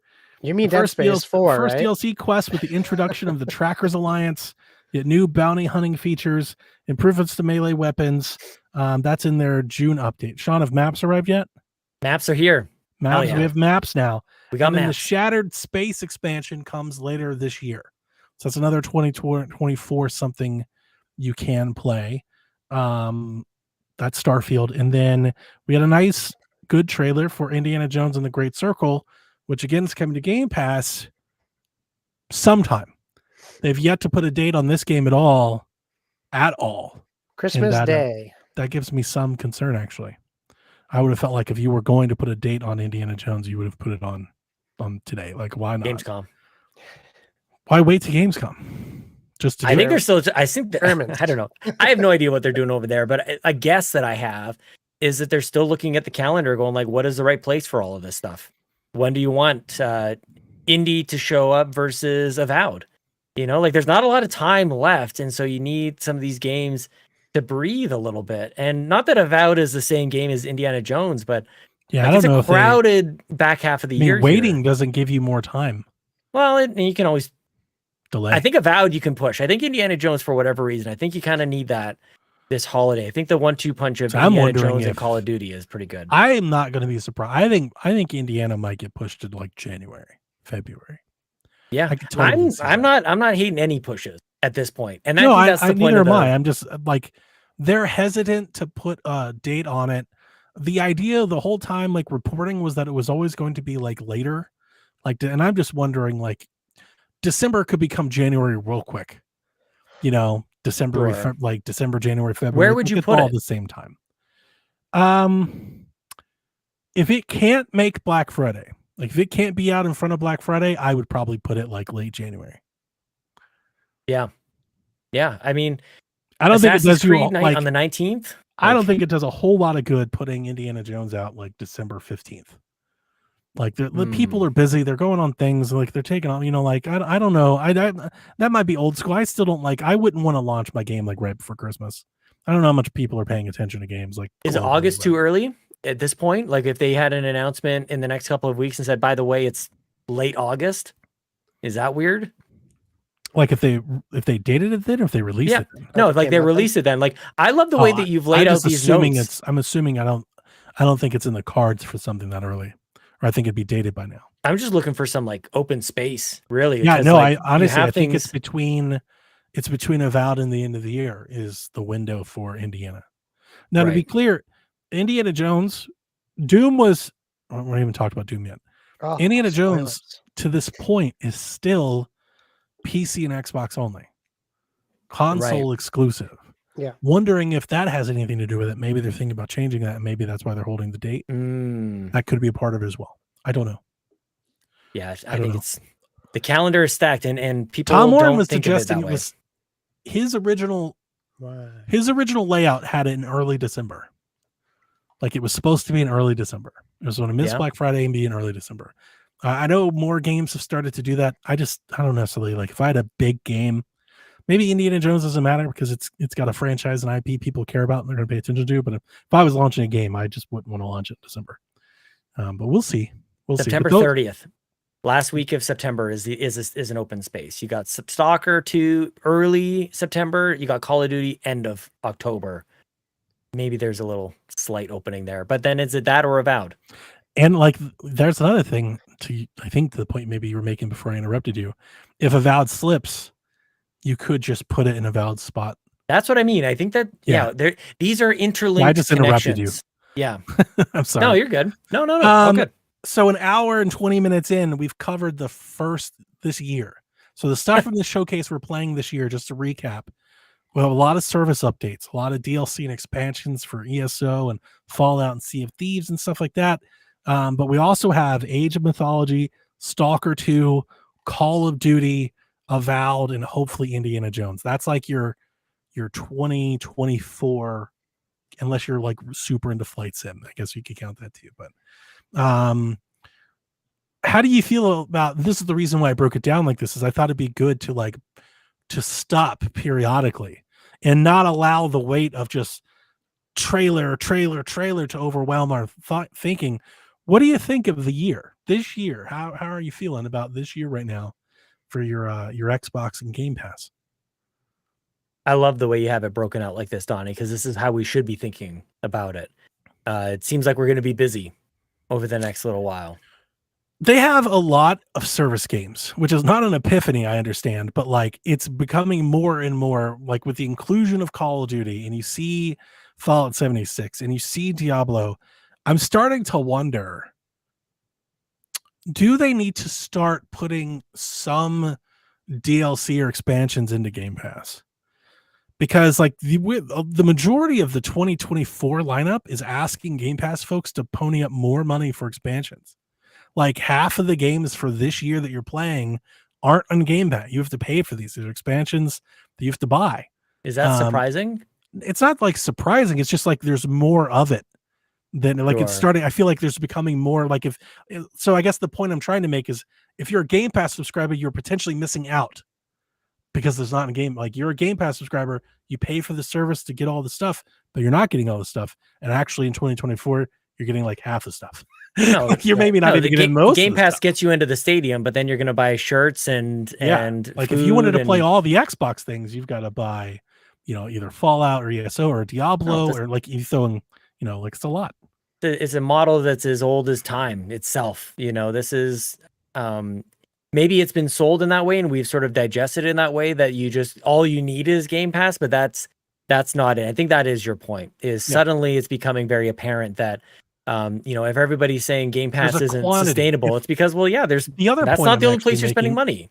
is if you remove that, if you remove the service updates and like the filler from this, it's actually somewhat, there's like maybe something for the fall window, like there's something maybe every 6 or 7 weeks, but it's not like a stacked lineup, especially if you're not in on like an Avowed or, a Flight Sim. There can be some, but you do have Call of Duty there, which is. I am a sort of big a hit. normal person, Donnie, in some cases. I have a job, I've got responsibilities. And so when I look at this, I'm like, this is enough. I think that there's this weird expectation that like a big blockbuster, big game, something to catch our attention has to be like every single week. And I'm afraid to yearn for that, actually. So I think there's a mix of stuff. Like me personally, I'm thinking about all the stuff I'm going to be doing right after this, which is jump back into Fallout 76 and or Starfield. Like I'm good with those two for the next while. And then all this stuff just disappeared. The game that's coming out on the 18th that I'm really excited about. Obviously can't remember the name of any of these games. Thank you. Flintlock, of course. Flintlock. Yeah. Like I'm good from now until Flintlock is kind of how I think about that. And then I'm good until September, Age of Mythology. And then I'm good for like the very next day, Stalker 2. So I just feel like you're right. All your points are correct. When their showcases made up so much of expansions, I kind of feel like, man, I'd like to see some of that be attainable and available. Yeah. Yeah, I think we'll get into it with like what's coming Even afterwards or it doesn't have a date. Like you see like Destiny, right? And they come out with a new expansion, maybe they throw some old ones in there. Like maybe some stuff like if this is the path forward and we're keep having these ongoing updates, like maybe Xbox needs to start to adapt to some of that. I think would be guess. I think like I get your point. Like ESO does it, right? Like they said Yeah. today, you can play ESO and you get all the past DLC and stuff. Yeah, I think it might be just a slight overstated. I get what you're saying, but I look at Dragon Age, Assassin's Creed, Avowed if it comes out this year, Life is Strange, Black Ops, Stalker 2, Age of Mythology, and Flintlock. It's like those are none of those things. Those are none of those aren't expansions. Those aren't. So it's like there is actually a good mix here, and that was one thing that I took away from the showcase overall is we can still have these single player, solo experiences alongside games as a service as much as anything else. Good point. Before moving on to 2025, Xbox did have some hardware announcements. So they have the Series S, 1 terabyte in robot white for $350. The new Series X, all digital, all white, all digital, 1 terabyte model for $450. And the Series X 2 terabyte Galaxy Black Edition. This is like a speckled egg. It's got like green flakes all throughout it. This is a limited quantity special edition that you can purchase for $600. And when I say I use the word egregious, I thought that was an egregious ask. Personally, I didn't really like this hardware lineup at all. This was to probably be expected for me. If you listen to PSVG, I don't like the all digital X, period. Like, I just don't like the look of it. I don't think it's a good look. I think it's worse in white. The fact they made it white, I was like, this is worse. This Agreed. is worse was. Agreed. But like the idea that it's the same size and everything, just without the hard drive, I'm like, why? So I don't like it at all. I understand that the storage is what it is. It's almost like it's almost like they're going the opposite with the price to where I think they should be trying to make these things cheaper, not make it more expensive. And then the Galaxy Black Edition, egregiously expensive. Asking somebody to pay $600 for an Xbox is crazy right now. To me, in my mind. Anyways, what did you guys? It's a special edition though, Donnie. You're right. It's special and it's got 2 terabyte. Look, I'm not gonna buy it. Like I've got my Series X. Yeah, I think to your point, you're trying to aren't you trying to welcome in more people in Xbox? So yeah, how are you doing Call that of with the more Duty and expensive? Avowed and Indiana Jones? Here's 600. Like, get the fuck out of here. Yeah. Even honestly, even an all white, all digital 450 seems way too high. Like 350, like 450. I don't know. Like I just. It's it's interesting because they've almost painted themselves into a corner with all these different SKUs. The Series S is causing them all sorts of trouble, and not on the performance front like everybody else is saying. I think it's mostly on the pricing point. Now the 1 terabyte Series S at $349, you can't make a Series X $399, right? Because the Series S is like it makes no sense to have the Series S unless you're dropping that price down. I was hoping they were. I do the was rest. hoping that they were cutting prices. Their Yeah, prices you'd have to do the rest. They're regularly cut. You can regularly pick up a Series S for around $199 most days.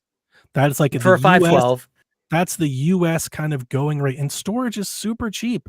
It's like they're paying they're passing on a premium cost to us for upgraded SSDs. That's absurd. It is, yeah. Especially when they sell their expansion cards for so much like this. I just don't like the trend. Yeah, agreed. I think Series S should be $199. The all digital Series X should be like $299, and then at most the big Series X should be $399. Like the 2X should be $399. Like the fact that it's $600, not even $500, $600, it blows my mind. That's crazy. I didn't. Of all the announcements made today, that might be the one I dislike the most, was the hardware announcements. Agreed. I also generally don't like the look of either one of them. The speckled controller is ugly as all hell, and the all white Series S is incredibly plain. For whatever reason, when you take that console, the Series X, a console I love the design, it's very utilitarian, and you put it in all white and you take away the disk drive, it is literally a white rectangle. That is the only, like, they didn't do anything to it. They gave it no design, no pizzazz, no pop of color. Make the logo a color, like do something. Like they did nothing. It looks so incredibly plain, like, and mundane. I wasn't a fan. Yeah, no disagreement there. Okay, so let's move on to 2025, which honestly I think is where the excitement is. So looking forward to next year, a premise Xbox fans have all but known and attempted for many years now. The first game I have up is Fable, which of course is coming to Game Pass. In the trailer, we meet Humphrey, Albion's once greatest hero, but those glory days are long gone as he's in retirement. But he'll be forced to come out of retirement when a mysterious figure from his past threatens the very existence of Albion. Playground Games, and this comes from the blog post, has also confirmed his collaboration with Eidos Montreal, who's helping them develop the game. So if you're wondering how this game is coming along, how's Playground working on multiple projects? Well, there you go. They've got help. Eidos Montreal is helping them do it. This game is coming for 2025. As of now, we got to see actual shots of cobbled streets and villages, and I felt right at home in Fable. And this is the moment, Sean, where big splashy trailer overwhelmed me, because this is on the first watch. This is the only thing I thought of. You might as well not have shown me another game for the rest of the showcase. Like, I barely paid attention. I just kept looking and reading more and more Fable reactions. It looks great. This is the first time that the new Fable felt like Fable to me, a Fable fan. Yeah, like this looked and felt like Fable. And I hope they can land the plane. And I'm very, very excited. This is the reason that I have an Xbox. My Xbox X is adorned in a Fable skin, and I have a special Fable controller. So I am like I would consider myself the super fan. So I thought that looked great. And for that alone, would love the showcase. What did you guys think of Fable? looks good. I think I don't know people's reaction to Hogwarts Legacy, but if they could nail that third person gameplay like aesthetic that Hogwarts Legacy has and keep that Fable charm, I think that's kind of what we saw in the in-game captures of like that gameplay looks kind of like what I would expect a Fable follow-up to look like, thinking back to like Fable 3. But really where Fable Yep. lands is in that very crass British humor. And you know, I at first I thought we were just gonna get Fable and it was just gonna be another like Richard Ayoade like character teaser, and it was gonna be it, and people were gonna be so angry because it was just a guy sitting in a room talking. But I think it's really smart that they did that for the Fable fans. Like they're showing your character is retired and he's living it up in this dreary, probably very lonely castle. So I like that they didn't change our protagonist look. People were hyped. Sorry to interrupt you, but people were hyped about this. This is to your point. That I don't know who this is. Matt King, who plays Super Hans from the Peep Show. Yeah, in British. another big Apparently, British show, yeah. like comedy legend, like British Mhm. comedy icon. So Yep. that was in the trailer, and people were hyped. I was like, whatever that means. I don't know what that means, but the people that know, they think that's a big deal. So that's awesome. Yeah, no, I loved it. I thought it was really cool. Like I said, I'm glad they kept the protagonist the way she looks because I know that the internet, a certain corner of the internet was just Yeah. all over Fable, and it's nice when people stick to the developers can stick to their guns and keep this stuff the way they see it fit. The art is art kind of thing. Mhm. So I do appreciate that as well, and I thought it was a funny trailer and a good looking trailer. So I It was was nice really to see happy with it. gameplay. Yeah. You know, after the two like CG cinematics was nice. And my last point before we get to Sean is I do think a large part of the enthusiasm for this show, I don't even necessarily a large part of my enthusiasm for the show, other people may see it the opposite way. I think a lot of the enthusiasm for this show was seeing gameplay of previously announced games, which is I think what we expected, right? We've seen these games that were announced in some cases 3, 4, 5 years ago, but now we're actually seeing development come along, and here they come. They seemingly are on the doorstep. It's something I've been through the myriad of trials and tribulations of being an Xbox fan this year. For all these changes and everything, that's the thing I keep them like, we were so close. Like we were so close. Like I almost wonder, like in a non-COVID world, what does this all look like? Because yeah, like here we are, you fast forward a couple years and these games that were announced at the start of this generation, at the start of this console, they are finally look ready to ship in the near future. Now 2025 is still some ways off, but it's not that far away. And you know, it looks special. Nothing against Game Pass and Grounded and stuff like that, but it's not Fable, you know. And yeah, I'm excited. I'm very, very excited.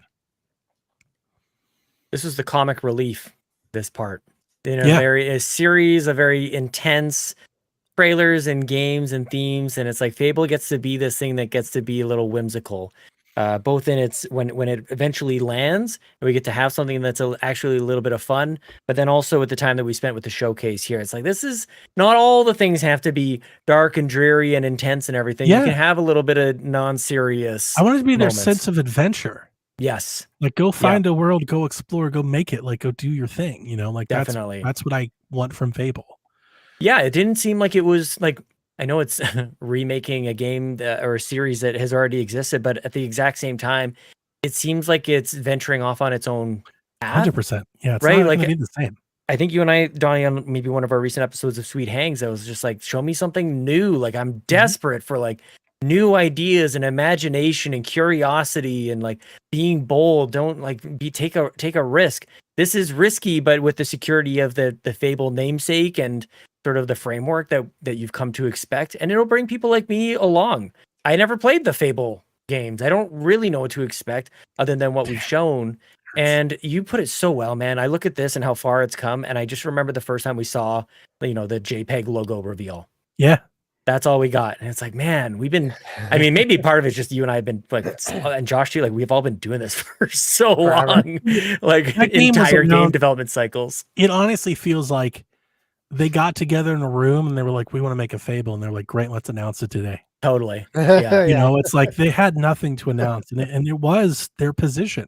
Their Yeah. positioning, it was like they just had to do, because if they had come out and just talked about the games that were coming out soon, they might have tanked the whole company, because Yeah. there wasn't. Like Halo was going to get delayed, Starfield was going to get delayed. Like there just wasn't. So they were trying to throw things out, and it looks like, at least for now, they've started to, I guess, get over that hump, and they can start talking about things that are coming soon. Things are That's coming what we've been waiting in the for. near term, and then they can pick and choose when they want to unveil things, as opposed to almost it being forced, like it forcing their hand. Okay, the next game we're going to talk about is Doom: The Dark Ages, coming from id. This is coming to Game Pass. It's also coming to PlayStation 5. This is a prequel to Doom. Doom: The Dark Ages put players behind the visor of the mighty Slayer as they battled demonic hordes in a grounded, hard-hitting combat inside an epic cinematic tale of gods, kings, and monsters. Supplementing his superhuman skills and over-the-top arsenal, the Slayer will call upon the colossal Atlan mech to brawl with titanic beasts and retake the skies aboard his ferocious steed, a jet-fueled cybernetic war dragon. Don your shotgun, shield saw, and flail and charge into battle headfirst in 2025. Ladies and gentlemen, the game of show for me was by far and away Doom: The Dark Hell Ages. yeah. Doom looked fucking incredible. Yes. He was chomping up skulls and shooting at people. He's got a mace. His fucking shield has chainsaw, and you can throw it. You can Thor that motherfucker's your boomsticking thing. Like, dude, Doom looked incredible. It looked great. When Doom 2016 was first revealed, it was like, holy I downloaded shit. it today. Yeah. Like, how did they come up with this? This is an imagination in game form. This is just like, what if they did this and they made it happen? Holy crap. But it also seemed like between that and then Eternal, like, what else could they do in this world? Clearly that's all that they could do. And it's like, no, not at all. Yeah. There is so much more, and still feels like Doom. Yeah. Celebrate the violence and the ridiculous over the top nature of the movement and the guns. It's like Doom Primal. Yes. Yeah, basically, right? There's just this primal is such a I love good you word. feel like prehistoric, and you have like the ancient shotgun. Right. It's like before technology. It's like, Exactly. don your ancient shotgun and shield, Slayer. But it's sort of like, I don't know if this analogy will make any sort of sense at all, but like, you know, when like Korn first came out and they were like raunchy and hardcore, and then they got like kind of radio friendly, you know, and people say they sold out and whatever. Like, Doom is not selling out based on what I've just seen here. Like, it's still true to itself. It's so violent and brutal, visceral, all the words. Yes, they did it. They had a game reveal today that still had my jaw dropped at just how violent and crazy and over the top it was. It looked great. Any thoughts about it being multi-platform? Who cares? Let everybody play. Yeah, I mean, I think Doom is one of those. Doom has literally been on everything. Yeah. Doom, I think, has been on toasters. Like, we make joke, but I actually think there is a toaster that can play Doom. Xbox has a toaster too. Yeah, so like it feels weird to like gatekeep Doom. Yeah. That's not a thing. That shouldn't be a thing. Mm-hmm. The next game dated for 2025 is South of Midnight, which got a gameplay trailer. It's coming to Game Pass. And the blurbs that I took down is: following a Category 5 hurricane, Hazel has lost her mother, but gained a once dormant powers of weaving. The magical ability allows her to rework the tapestry of energy. A world built to deliver Compulsion's carefully crafted story, but with the opportunity to still find things like currency and upgrades and other things off the beaten path. They also talked about like there'll be multiple regions. Every region will have its own biome, and each region will be a reflection of the South's wildly varied landscapes. And they're all inspired by real world locations. And like the lore, the monsters that you fight, like we saw the Tim, two-eyed, the alligator or whatever, that is like a deep south. Two-toed Tim. That's a deep south like fable, like folk tale. So I thought South of Midnight looked incredible. A lot of the Discord did too. A lot of the Discord immediately went to Kenna I think that's probably fitting, and especially the gameplay sections they showed off that looked kind of similar.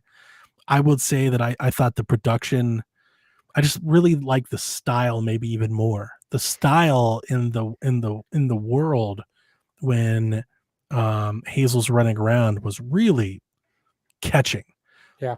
When I watched it live, the cutscenes seemed to be kind of choppy.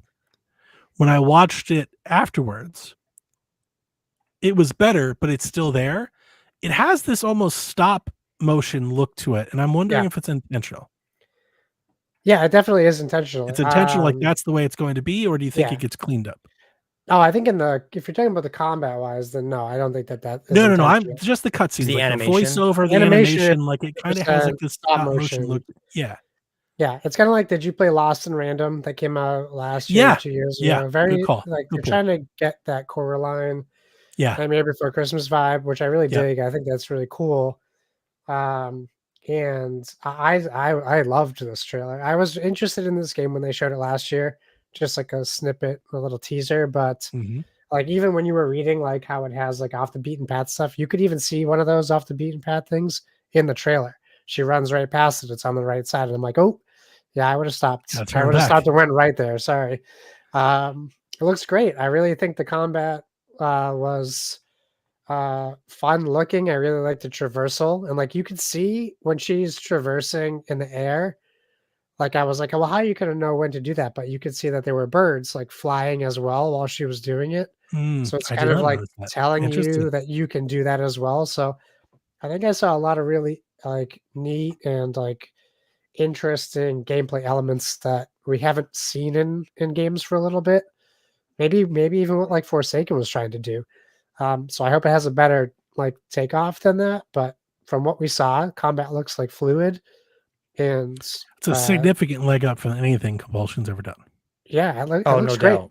I just hope that I hope that when we get it, that it's at this standard of this trailer, because I think this trailer was great and made me very excited to play it. I agree. This is top 3 of the show, I think, for me, man. I thought this Yeah. was absolutely rock solid. I'm just very briefly skimming through an article on Xbox Wire. People should go read this article about like all the decisions on the stop motion and the gameplay and how everything kind of like weaves together, because it seems to me like this is like a storybook come to life. And for me, my interpretation is like that's why the stop motion Yeah. kind of makes sense, almost like a flip book Yeah. kind of a That's thing why I wanted and to bring it feel. up, because I saw when it Mhm. was happening on Twitter, as I've been doing through all these showcases, I've been trying to retweet or reshare like links and things, impressions, and a lot of people did not like that. They thought it was choppy. The people were like, why is the frame rate so bad? I'm like, that's not the frame rate. It's intentional. Like I think it's Yeah. intentional. They want it to be that way, and it seems like that might rub people the wrong way, maybe. That's fine. But that's what I like about it, I think, is that it has the courage to be different, even though it might turn some people I was gonna off. say, I think this teased you up in your thought. If there was a risk taken for a game, this is it. Like this is very different. It's its own thing. It's in a seldom explored environment, setting with things. Like this is unique and different, its own thing. Definitely its own thing. There's a line here in this article. It says there's a lot that goes into the stop motion look. What can we get away with, and what just looks like a mistake? So it'll be interesting to see as you play through the game. Like, I wonder if that's going to be a constant hiccup for some people, or just something you get used to and it just kind of like flows. To me, like I could just list off all the. I think it's something we could probably watch and rewatch this trailer over and over and pick up something new. I love the traversal.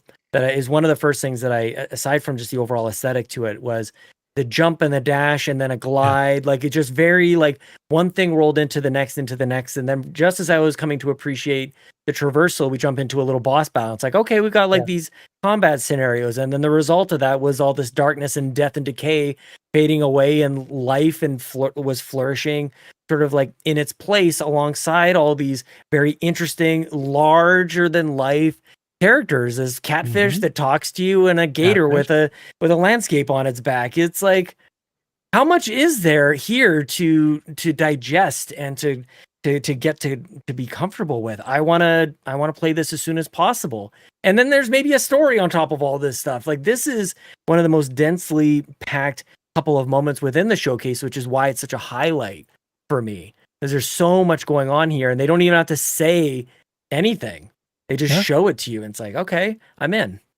Yeah, I think I thought the combat looked pretty ordinary for a game like this. I even feel like maybe even the traversal and mostly things we've seen before. And I would say that to say this, that's okay. Like that can also be a good thing, like especially for like the compulsion and like their past and what they've done before. Like I kind of like this because it looks like they've allowed themselves the opportunity to focus on other areas and mainly the production. I mean, the color scheme and the lighting, everything, it visually pops off the screen. I was like, this looks gorgeous. I cannot wait to play this game. So it's another highlight for 2015 coming in Game Pass. Next to Atomfall, which is from Rebellion, which is the developer of Sniper Elite and Zombie Army. Zombie Army, I like quite a bit. Atomfall is inspired by a real-world nuclear disaster that occurred in northern England in 1957. The game follows a fictional storyline where you find yourself in the quarantine zone 5 years after the event. It's a single-player, open-world survival action game that blends post-war Britain with Cold War paranoia, folklore, and elements of classic British sci-fi. Maybe the surprise for me of the show, like a game that came out of nowhere that I've never heard of before that I absolutely want to play for me was Atomfall. I was like, yeah, this looks like my kind of shit. So, and I think Atomfall, there were moments in time the Discord was like, Donnie is eating today. Like there are multiple games that people just like, yep, that's one for him, and that's another one for him, and that's another one. Like went to Life is Strange, went to Fable, get to Atomfall. People are like, damn, Donnie. And then I can confirm, I really like that. Did you either of you have thoughts on Atomfall? No. Oh no! Does not look good. Sean turns heel. Big fart noise. Yeah, no. I'm with Sean on this one. Sorry, Either one of Donnie. you. Okay. Oh man, I don't know. I don't think say it. Like, be honest. Like, yeah, I'm not going to play. I really don't know. I'm not just. Yeah. I'm not. I literally don't know where to start. I just don't think there's. Have you played Zombie Army Trilogy or anything like that? I haven't actually. Okay. No. So maybe that's what I'm missing. I don't think so. I'm something to latch onto here. Yeah. I just felt like we already have a Fallout, and it's like, well, this is Atomfall, Fallout. Like it just.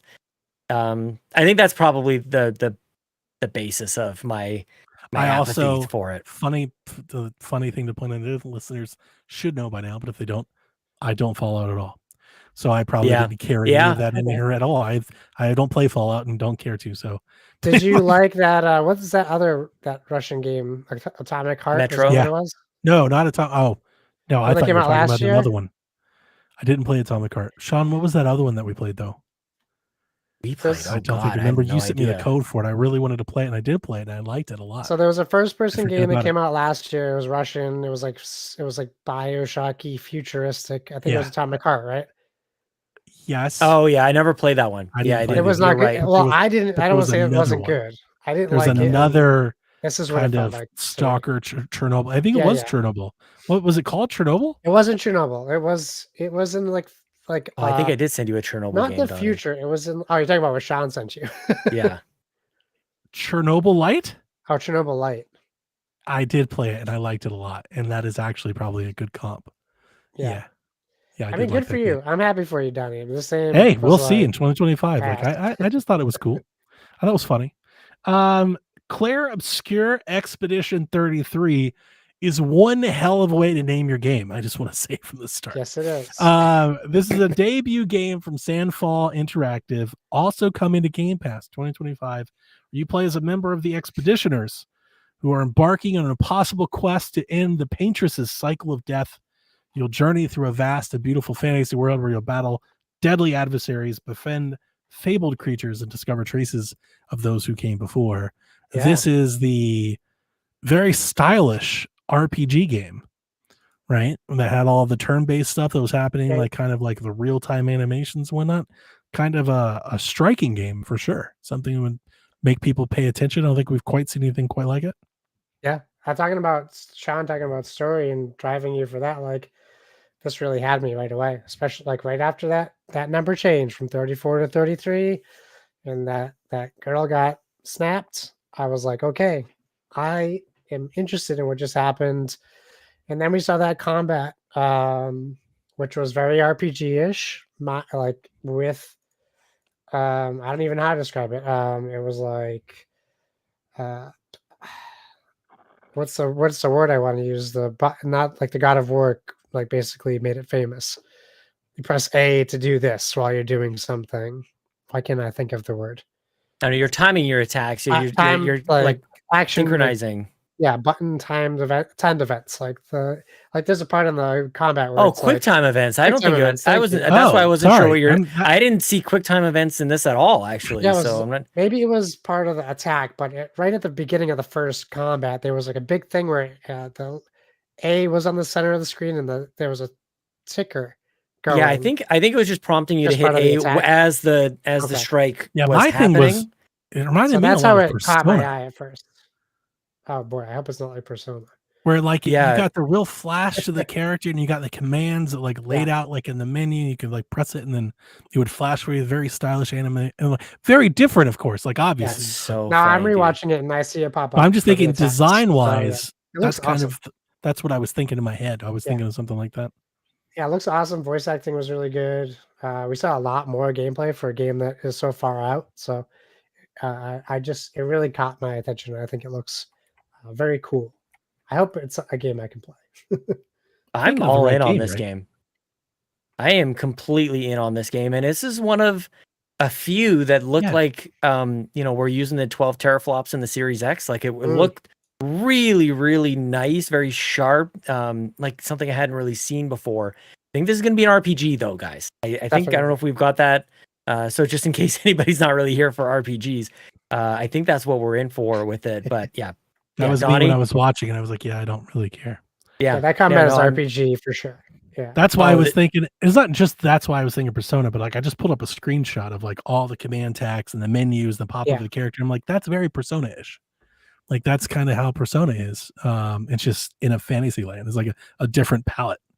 I think it's going Um, to be more at real time than like Persona is turn based. Mhm. Every character gets its turn to attack. I think this looks a little bit more fluid than that. And that's why it More kind of just action jumped out RPG. to me.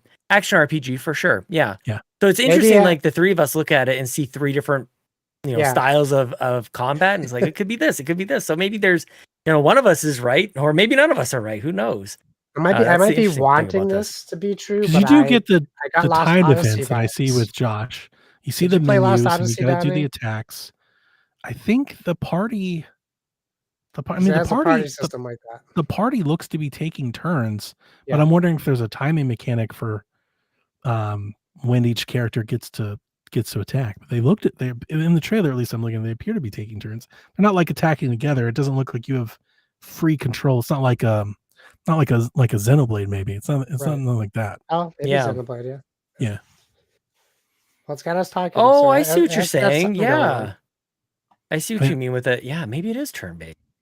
Yeah. But then you're using the synchronized attack, like the I press would A call and it you get turn based. bonus. It's like turn based. maybe it is. That's what I would call it, turn based. Oh, you're probably right. But like Yeah, you see okay. the character, like the party on the side and the bottom. Yep. I'm wondering Yes. Yep. if they have like a rotation, like a speed. That like with doesn't ruin certain it for games, me. Yep. Yeah, No, that's this still looks initiative good. order, yeah. Yeah. Okay. Okay. That's more. I definitely looks have to very watch good. that more than once. Game is very stylish. I think it looks very good. Yes. Not for me, but looks very good. And I think Well, to your point, I'm Sean, in. looks like a big game. Again, the production quality throughout this entire showcase was really high. Yeah. Yeah. Wu Chang Fallen Feathers is a Souls-like set in the late Ming Dynasty. Step into the dark and tumultuous land of Shu in Wu Chang Fallen Feathers, Souls-like action RPG coming to Game Pass 2025. Mm-hmm. Yeah. Any thoughts? No. We move on to the next one. I'm kind of the same. Obviously, you guys know me. I wasn't studying that one too much. Yeah. So Honestly, the only one that I didn't like out of all of this was Adam Fall. I think like I'm here for pretty much everything on this Nice. list, Donnie. Like I think this game also looked very cool. Coming to Game Pass in 2025. Yep. I still in my mind can play Souls-like games, even though you watch me play Elden Ring. I'm not good at it. Yeah, It's, dude, you know, face, he just bodied you something hard. just I love the 3.5 night I hours watched straight. Sean play Dark Souls, right? Just like I was on his Yeah. stream just criticizing him the entire time. Yeah. Like, Sean, why is he stomping on your face? Do something. It's just a Stop game, doing man. Yeah. I'm trying my best. I thought it looked cool, but we can certainly move on for sure. Coming from Beethoven and Dinosaur, the creators of Yeah. The Artful Escape, again, a return for a developer into Game Pass, is Mixtape, where on their last night of high school, 3 friends embark on one more adventure together. En route to their final party, a perfectly curated playlist draws them into a dreamlike reenactment of their formative memories together, featuring music from Devo, Roxy Music, Lush, the Smashing Pumpkins, Iggy Pop. Who's this? Susie? Susie and the Banshees. Susie and the Banshees, and Joy Division, and more. Mixtape effectively blends gameplay with narrative and music. I'm all in on this game. Same. 100% from the moment I saw it. I was like, awesome. Can't wait. Breakfast Don't Club know- game. I don't know Susie and the Banshees, but I definitely know Smashing Pumpkins, Iggy Pop, and Joy Division. So I'm here. You for know it. them. You just don't know them by name. You'll know their Okay. music. Well, I listen to Joy Division on the regular, so I was like, fuck Yeah. yeah. Dude, you had me at mini disc player right at the start. I'm like, I'm in. I Those also things were really love amazing. The Artful Escape. I remember playing in Yeah. when my cat Kirby died, and it was like kind of a really great experience to have at the moment. So and this looked, almost like a Life is Strange-esque, definitely that Big coming time. of age story. Like this looked right again to the Discord. They were like, Donnie's eating good. This was one of those Donnie games that came through, and I was like, fuck yeah, sounds great. It also has one of those very close to stop motion animation looks to the characters Yeah. too. Yeah. So another cool looking game. The other game that we got in this showcase was a game called Mecha Break, which we've seen a few times now in the showcase season. This is a multiplayer Gundam game. This game launches in 2025. However, there is a closed beta coming to Xbox this August where you can play 6v6 Gundam battles if you care. I do care. I love Gundam You're in? battles. Yep. I'm definitely going to try this out. I'm not normally one who does beta tests like this, but mainly because anytime I'm interested in a beta, it's usually because I'm really interested in the game itself. This one, I'm not sure like if I'm shelling out money for a game like this, but I'll try beta. It's kind of like where I'm The at, if that makes multiplayer sense. focus, Slews, I'm like, I'll just play. I'm good Armored for that. Core or Yeah, something, no, yeah. I know you. Yeah, I'm just speaking for me. I'm the opposite. Just can't. Other trailers we saw that were dated, or at least we think are dated for 2025. Winter Burrow, which Cute. I just call it Mouse Game. Yep. This is the mouse game where you're like making your own burrow and you come out to the snow and everything. This is coming to Game Pass in early 2025. I will absolutely play that game. 100%. Yeah, same here. My favorite thing about Game Pass is give me as many of these sort of games as possible. Yes. We also got a trailer for Metal Gear Solid Delta. Yeah, we did. Which I was really counting on being this year, and it looks like it's no way at all shipping this year whatsoever. There is no date for it in the trailer. There's no date for it in the blog. There's no date for it in the website. I am now assuming until confirmation that this game has been delayed indefinitely. And that bums me out because I was really thinking like there was this picture in my head, not that I was going to play all these games, this picture in my head, Call of Duty, Metal Gear, Assassin's Creed, Dragon Age, like this fall is really shaping up to be pretty grand. And now Metal Gear leaves. And I'm like, okay, well, now it doesn't seem that grand anymore. Fragpunk was the definite low light of the show for me. Really? This is I don't know. I didn't write any notes. I just wrote the name. If anybody's listening, I just wrote Fragpunk. That's how little I cared about the game. It's some live shooter, card-based team shooter. Card-based. There you go. You guys care about Fragpunk? Shocking that Donnie's skipping over it like this. Yeah, when you say it like 100%. that. I was like, oof. Yeah. That was my bathroom break. I saw that and I was like, oof. I was like, who paid you to put this in here? Like, why that's is this cool? That's the thing about the showcase overall is like that stands out. Like it doesn't like maybe you're right, Don, like doesn't really belong, if that makes sense. At Like I don't all. want to tear it down. No, it It's was just way like, out of man. left field. That was a Summer Game Fest game. That should have been an Ooh, Achilles oh, for ouch. sure. Like that shouldn't have been here. If we're gonna throw out slams, I'll say it looks more like a game that Ubisoft would put out and abandon 3 months into development. Into release. Well, that's fair. They've earned that. They've earned that. Like, So hey, let's check out our game. Oh, again, we stopped putting that doing chat. this in groups, 2025, as currently dated, is shaping up to be Fable, Doom, South of Midnight, Yes. Adamfall, No. Expedition 33, Yes. Wu Chang, Yes. Mixtape, Yes. Metal Gear Solid, amongst others. Yeah. How do you feel? 2025 looks good, man. 2025 looks great, doesn't it? Like next year, I hate to say it because, God, it feels like I know, we've been we saying always this say it. forever. But like, there's a difference this year, right? Like this, I think this feels believable in a way that maybe previous years. Like I don't feel like all these are delayed.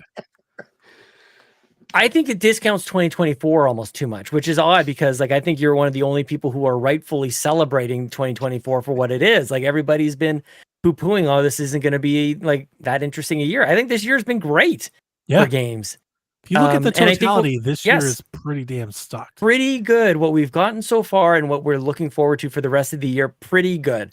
So you're right to say 2025 is looking very good, but I wouldn't necessarily say like we've got to wait until then for things to start looking up. You know, like we kind of are good now. And it's just an overall commentary having just people in general. It's like, man, like can you just be grateful for what we have right now? Like it's coming still. There's still good stuff. It's one of my favorite things that I've ever come across in like gaming coverage or journalism. It's Kyle Bossman. He did a video years ago at this point. I have no idea how far you may have to find it. You may have to go back to game trailers, whatever.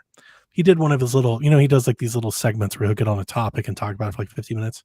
He did one of these called the power of the unannounced game. Yeah. And the power that holding an announcement, like a game loses so much care and wherewithal once you put it out and it's known. Yes.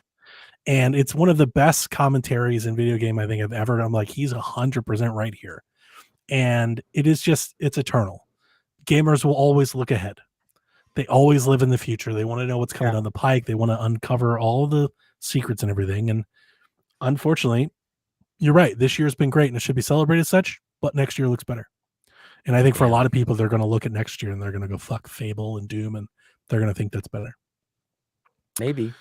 I think Doom and Fable are definitely going to hit. Doom, Fable, and South of Midnight, I think, all hit next year. I feel almost very confident saying that. They've been in development a very long time. And Avowed and Indiana Jones. So, well, those might be next year. Those are going to be great next year, too. So, a big part of the enthusiasm from today's showcase, and almost the reason why I structured the notes like this, is that I feel like a lot of the enthusiasm came for the future and not so much in the now. Yeah. And I think that's okay. I honestly think that's probably the goal of a showcase. That's like typically how most showcases are. Like the really big ones that make you care are the ones that show you what's coming down the road, the roadmap. Very few are like, this showcase was amazing because it showed us 8 games coming out soon. That's never really the case. So moving on to the Beyond announcements, of which there are many. So Beyond 2025, these are games that were shown but weren't dated. Doesn't mean they're not coming, but I think it's safe to assume that they're probably not currently slated for next year. Who knows? Maybe we'll be surprised. We saw the re-emergence of Joanna Dark and Perfect Dark. Again, another game that will come to Game Pass. She's an elite agent. She hunts down the world's most wanted criminal, Daniel Carrington, to uncover the mysteries behind the technological breakthroughs that could threaten the lives of millions of people. This trailer looked great. I was surprised that it seems to be more stealth-based than first-person shooter. There's definitely first-person shooting. But when the game was originally greenlit, I kind of thought that they were going to make, Perfect Dark. And this is honestly like Deus Ex. That's exactly what I said. It was Deus Ex. And I love that. As somebody who loves Deus Ex. Yep. I love that. And I think it's raised my enthusiasm for it. I thought the game looked good. I'm interested in knowing like why it didn't get dated at all based on what they've shown. because they showed you literally everything they have developed for the game. Right. There's a part of that. That's that all- makes me that's think all we that got. might be the case. And I'm being like slightly facetious there. Like, Yeah, same. based on what they showed, the idea that this game is 2+ years away from releasing is strange. Yeah, That's a little strange. Because this was a worthwhile gameplay demonstration. It reminded me a Agreed. lot of Deus Ex, of Killzone, with the HUD and the UI and everything. It almost felt very like almost like a Ubisoft game. You know, like I've Mhm. seen games like this before. It was very impressive. And if they land the story, this could be a big action adventure game for Game Pass and for the platform for sure. yeah. But it still, remains to be seen. We'll see. It's so far off, I guess. Part of the statement, man. When I talk about this showcase being a statement, it's like, yeah, this game you all are joking about, everybody's making fun of and taking, poking at the initiative and what a joke this all is. Or it's this. Me included. and because the and me initiative too. has been fucking they're MIA well-deserved. forever. Well-deserved shots, right? But this is sort of like almost like setting the record straight. Like this is more than just a JPEG. It's more than the cinematic little glimpse that we got. 4 years ago. What did you say? 4 years ago?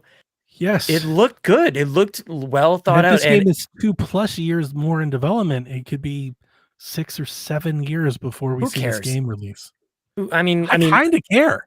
I feel like I kind of care. That's I'm a trying long to. time. I know, but I'm also trying to because that narrative gets baked into opinions of the game when it's done, and it's like it actually doesn't. In my mind, it doesn't matter. The game is what the game is. Like they could be working on this for 30 years for all I know. Like what matters is when it comes out and we play it. Is it good or do we enjoy it or do we not enjoy it? Like weighing in on how many millions of dollars were spent on it, like it doesn't impact me at all. But the part that caught my attention was when Mirror's Edge showed up in this game. And Yeah. it's like, oh crap, yes, please give me some parkour, some environmental damage. You shoot the guy and he falls through the railing behind him, and you follow him and you smack him in the face when you land on. Like, yes, all of that. It's got to be more than what we get from a Call of Duty, that the guns feel good. It's that the whole thing feels nice and different than we've seen with other things. That's what caught my attention with this. And I agree with you. The comparisons with Deus Ex is exactly what Once they jumped out to started me. scanning and everything, I was like, oh, Right. shit. Which we've played before, but like I haven't played that sort Well, we of don't like even fleshed know out if we're idea ever gonna with get Mirror's another one Edge. again. Like they said, the That Deus exactly. Ex could be like, this might be the new. If this is the new Deus Ex, what a huge thing.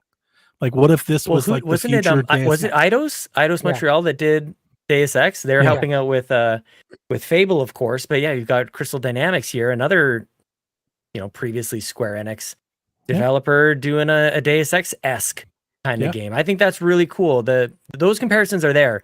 It's the Mirror's Edge is the parkour stuff, the fluid reversal. Mm-hmm. Yeah, that's running what along things, surprised climbing me. pipes, jump through the Totally. windows, 100% there.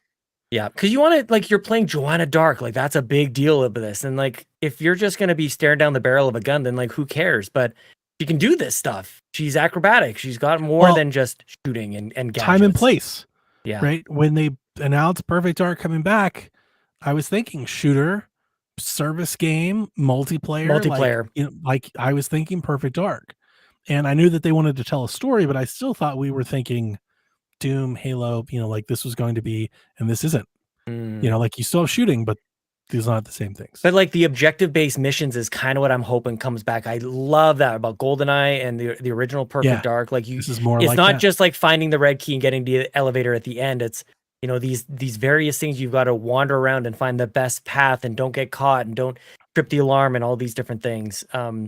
I can't believe we don't have more of that in first-person shooters. That style of, I don't know what else it's called, but like objective-based multiple mission objectives. structure. Yeah, totally. Yeah. So like glad it's alive, glad it's still there, and we can maybe, not joke about it so much and maybe actually look forward to it.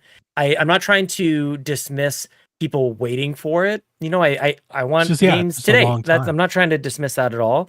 But I just keep seeing, Hellblade is another example of this. It was in development for so long, and that weighs in on people's enjoyment of the game. And I think that's That's Well, a it shame. didn't for me. Hellblade is still my favorite game. Same of the here. year. Same note. Obviously, me too. And I don't think it really does, but it weighs on me in these moments in podcasts about showcases and trailers. I think Right. it's totally fair to bring it up and talk about it now. Like, it would be very exciting if Gears or Perfect Dark was next year.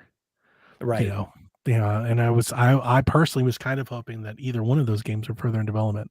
Yeah. You know, it's just, and it is. There is the moment where we have to stop and talk about the showcase as it is, like in a vacuum, and then we also have to talk about the showcase, understanding where Xbox is, right? And there's a part of me that just wishes some of these projects were a little further along. Yep. But it doesn't I hold get it. back. Like I said, it doesn't hold back from the fact that I was very impressed by the trailer. I thought it looked great. For sure. Any other thoughts, Josh? No, you guys nailed it. I think just it's like a blend of all these different styles of games that we kind of all Yeah, it really love, is. but it really leans into this spy. There's a greater like threat than you could have imagined, and how are you as one person going to stop it? Like John nailed it, like that Mirror's Edge look, that moment where it just goes from like what you know of this game to what you don't expect is just kind of a big moment in that trailer. Yeah, I didn't even mention that. Yeah, that twist at the end really set that trailer off in a whole different direction. Yeah, You know, looks because at great. first it's very, I don't even know the word I'm looking for. It's familiar. Yeah. Like until that moment. Yeah. And then you get that moment, you're like, oh shit, I don't know where we're going. Like, what is this all of a sudden? Are we going to space? Is this control? Like, what the fuck? Right. You got You bullet know, like- time in here. I'm just watching it again. Like That's you got a true. little bullet time in Yeah. there too, man. Hell Yeah. yeah. Bring back bullet time. The trailer really was kind of like a who's who of game mechanics. Yeah. Like you could like show off like a vertical slice, like, yo, this is the game we want to make. Cause they really do kind Yeah. of have a little bit of everything here. Yeah, a guy takes a swing at her, like tries to punch her, and she blocks it, puts him over to the side, and takes a shot like with her gun to the guy behind her. Like there's a lot going on here. So maybe it makes sense that it's taking a little while. Very impressive. Yeah. I think for a lot of the reactions that I was witnessing today, like this was a lot of people's game of the show. Like Pretty a lot good. of people were like, this is the one. And People thank are in God. Perfect Dark. Yeah, like if you're gonna revive a franchise that you acquired through Rare, you know, like treat it with respect. And Fable is kind of up there as well. Yeah. You know, 100%. like if you're gonna go back to some of these things, like do it really well. Hopefully that's the case with Gears, as I'm sure we'll chat with here. Like bring us into the next generation. Bring us new 2024, 2025, 2026. It should feel new. We've been a lot of people, I think, commenting on how stagnant things have felt lately. A few of these games give us a glimpse into hopefully the future of games here. The next game, dated beyond or not dated at all. Well, no, who knows when it comes out, but at this point, I'm just assuming it beyond 2025. Is State of Decay 3, another game that's coming to Game Pass. State of Decay 3, the game world is now years into the apocalypse with an evolving zombie threat taking over the landscape. You must fight back and reclaim lost ground, carving out a life for your community and survivalist homesteaders. Undead Labs has been collaborating with Obsidian Entertainment on the shared world feature, enabling more flexible online co-op. The acclaimed Grounded release with Undead Labs shared save technology, and State of Decay 3 will build on that to deliver a truly open co-op world owned by multiple players at the same time. They are working with the Coalition on adapting to UE5. And then I write this as a quote, "We're heavily emphasizing engaging co-op combat, taking a close look at our level design and approach to how we're building the world to ensure that players can have a blast smashing and shooting zombies together out in the open world." This was, I want to say, a purely cinematic trailer. It's possible those assets were captured in engine, but they showed no gameplay. Is that fair to say? Safe to say? I think there's a few moments that showed them shooting, you know, a couple zombies, and it seemed like they were aiming at one and then looking over at another, but no crosshairs, no real UI to speak of. So tough to say. I think you may be right, and maybe this is maybe you should have said like pre-alpha footage or proof of concept or something like that. Today is a bummer. Definitely a darker tone and an increase in production from what we've seen State of Decay have previously. Yeah, so I'll give them no doubt. that. The fact that we've seen this game announced with a CG trailer 4 years ago only for it to see it reemerge once again with a largely CG trailer, I think is a mistake and a misstep. I don't know if it's a mistake, like maybe you couldn't avoid it, but it's definitely a misstep. It's not the way you want to see. You want to see the progression. You want to see the Fable progression from the announcement to the CG to the gameplay. Like we're not getting that with State of Decay at all. It's been in development for a long time. It looks like they've switched engines. Who knows? But like, I think by all accounts and purposes right now, I don't think you can. I mean, I want to say this. Obviously, I know it's been in development a long time, so we know that today it's in a different place. But to a viewer, to somebody tuning in for E3, they can't come away thinking State of Decay is anywhere closer now than they did in 2020. Sure. Yeah. And I think that's a problem. And like you're going back to the point I made previously, that's where when you talk about the showcases and the development and showing games too early, like there's a whole tangent we could take here that we don't want to, but that's where it comes into the conversation. That's why people bring that with them along for the story of the game, is like, here we are 4 years later and they're like, here's some more cinematics of what we think the game will be like. And it's like, what does this do for anybody? Keeps it alive, I guess. Your comparison, or you bringing up Fable, I think is a really interesting one, because to me, this is the beat that we got last time with Fable. And that maybe there's yet another beat to hit, which what we just got with Fable today, like there's that beat to hit next with State of Decay 3, if that makes any sense. No, like I 100% believe deeper. that we'll get there. It just, how much longer? Like I feel like it's been a long time. State of Decay, like the original State of Decay, and that was a long time ago. Yeah. I mean, like, I love the way you've broken out the notes, and I think the answer is within the way you've broken it out. Like, do you need this in 2025? Do you need a date for 2025, given what we just said? 2025 looks great. The State of Decay player to begin with, so right. I don't need it at all. But the same point, it's a part of their showcase. It's a part of their offering, and I'm wondering if, to me, and I hate grading marketing, this isn't meant to be like a marketing beat. Yeah, usually we're flipped on this. It's not. I'm not trying to speak of it so much marketing as like, today's their showcase of showcases. Yeah. If all you have right now is a CG for State of Decay, I would have left it out. I'd be like, how about we wait until you have more things to say? That's fair. Yeah. I don't know if 3 minutes, to use a Jeff Keighley thing at $200,000 a minute, a 3-minute trailer for like seeing some zombies and some survivalists that look like they're in every zombie thing was good for anybody. Good for them. Good for, like, it definitely shows a tone and a production, but like, I don't know. What I like about where Xbox is at right now with this showcase is that you can take it as a whole, and even whether this is for you or not, you can take it out and go like, it doesn't change anything. I would have rather left the mystery.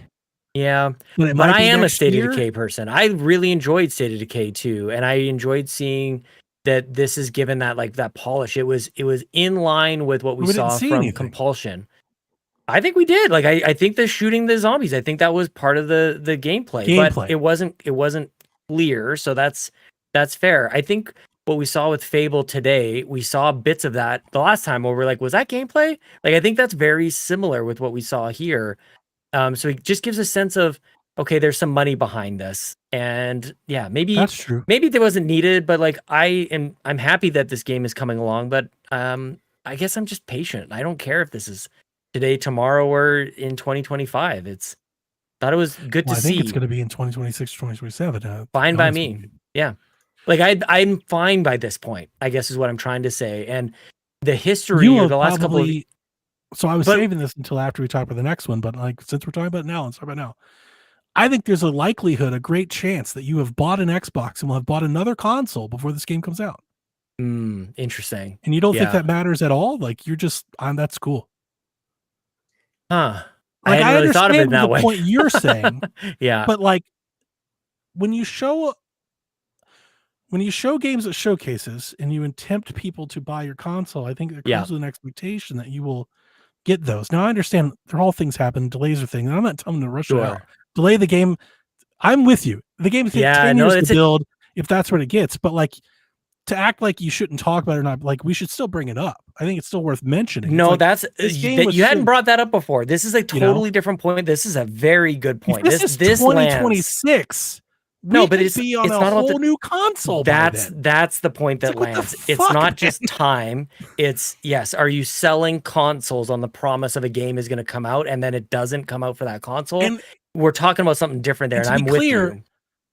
I think that could be the case for all of these games we're currently talking about. Perfect Dark, State of Decay, and the next game we're talking about, I think could all be games that aren't on the consoles that they're selling right now. I don't necessarily know right now. I do not know if you're going to play these games on a Series X. Well, they're all coming to PC anyway, so then Yeah. how do you break that down? You know what Sure. I mean? But no, but honestly, Donnie, that's probably the best point of it all. Like, I don't think anybody's brought that up. What console is this coming out on?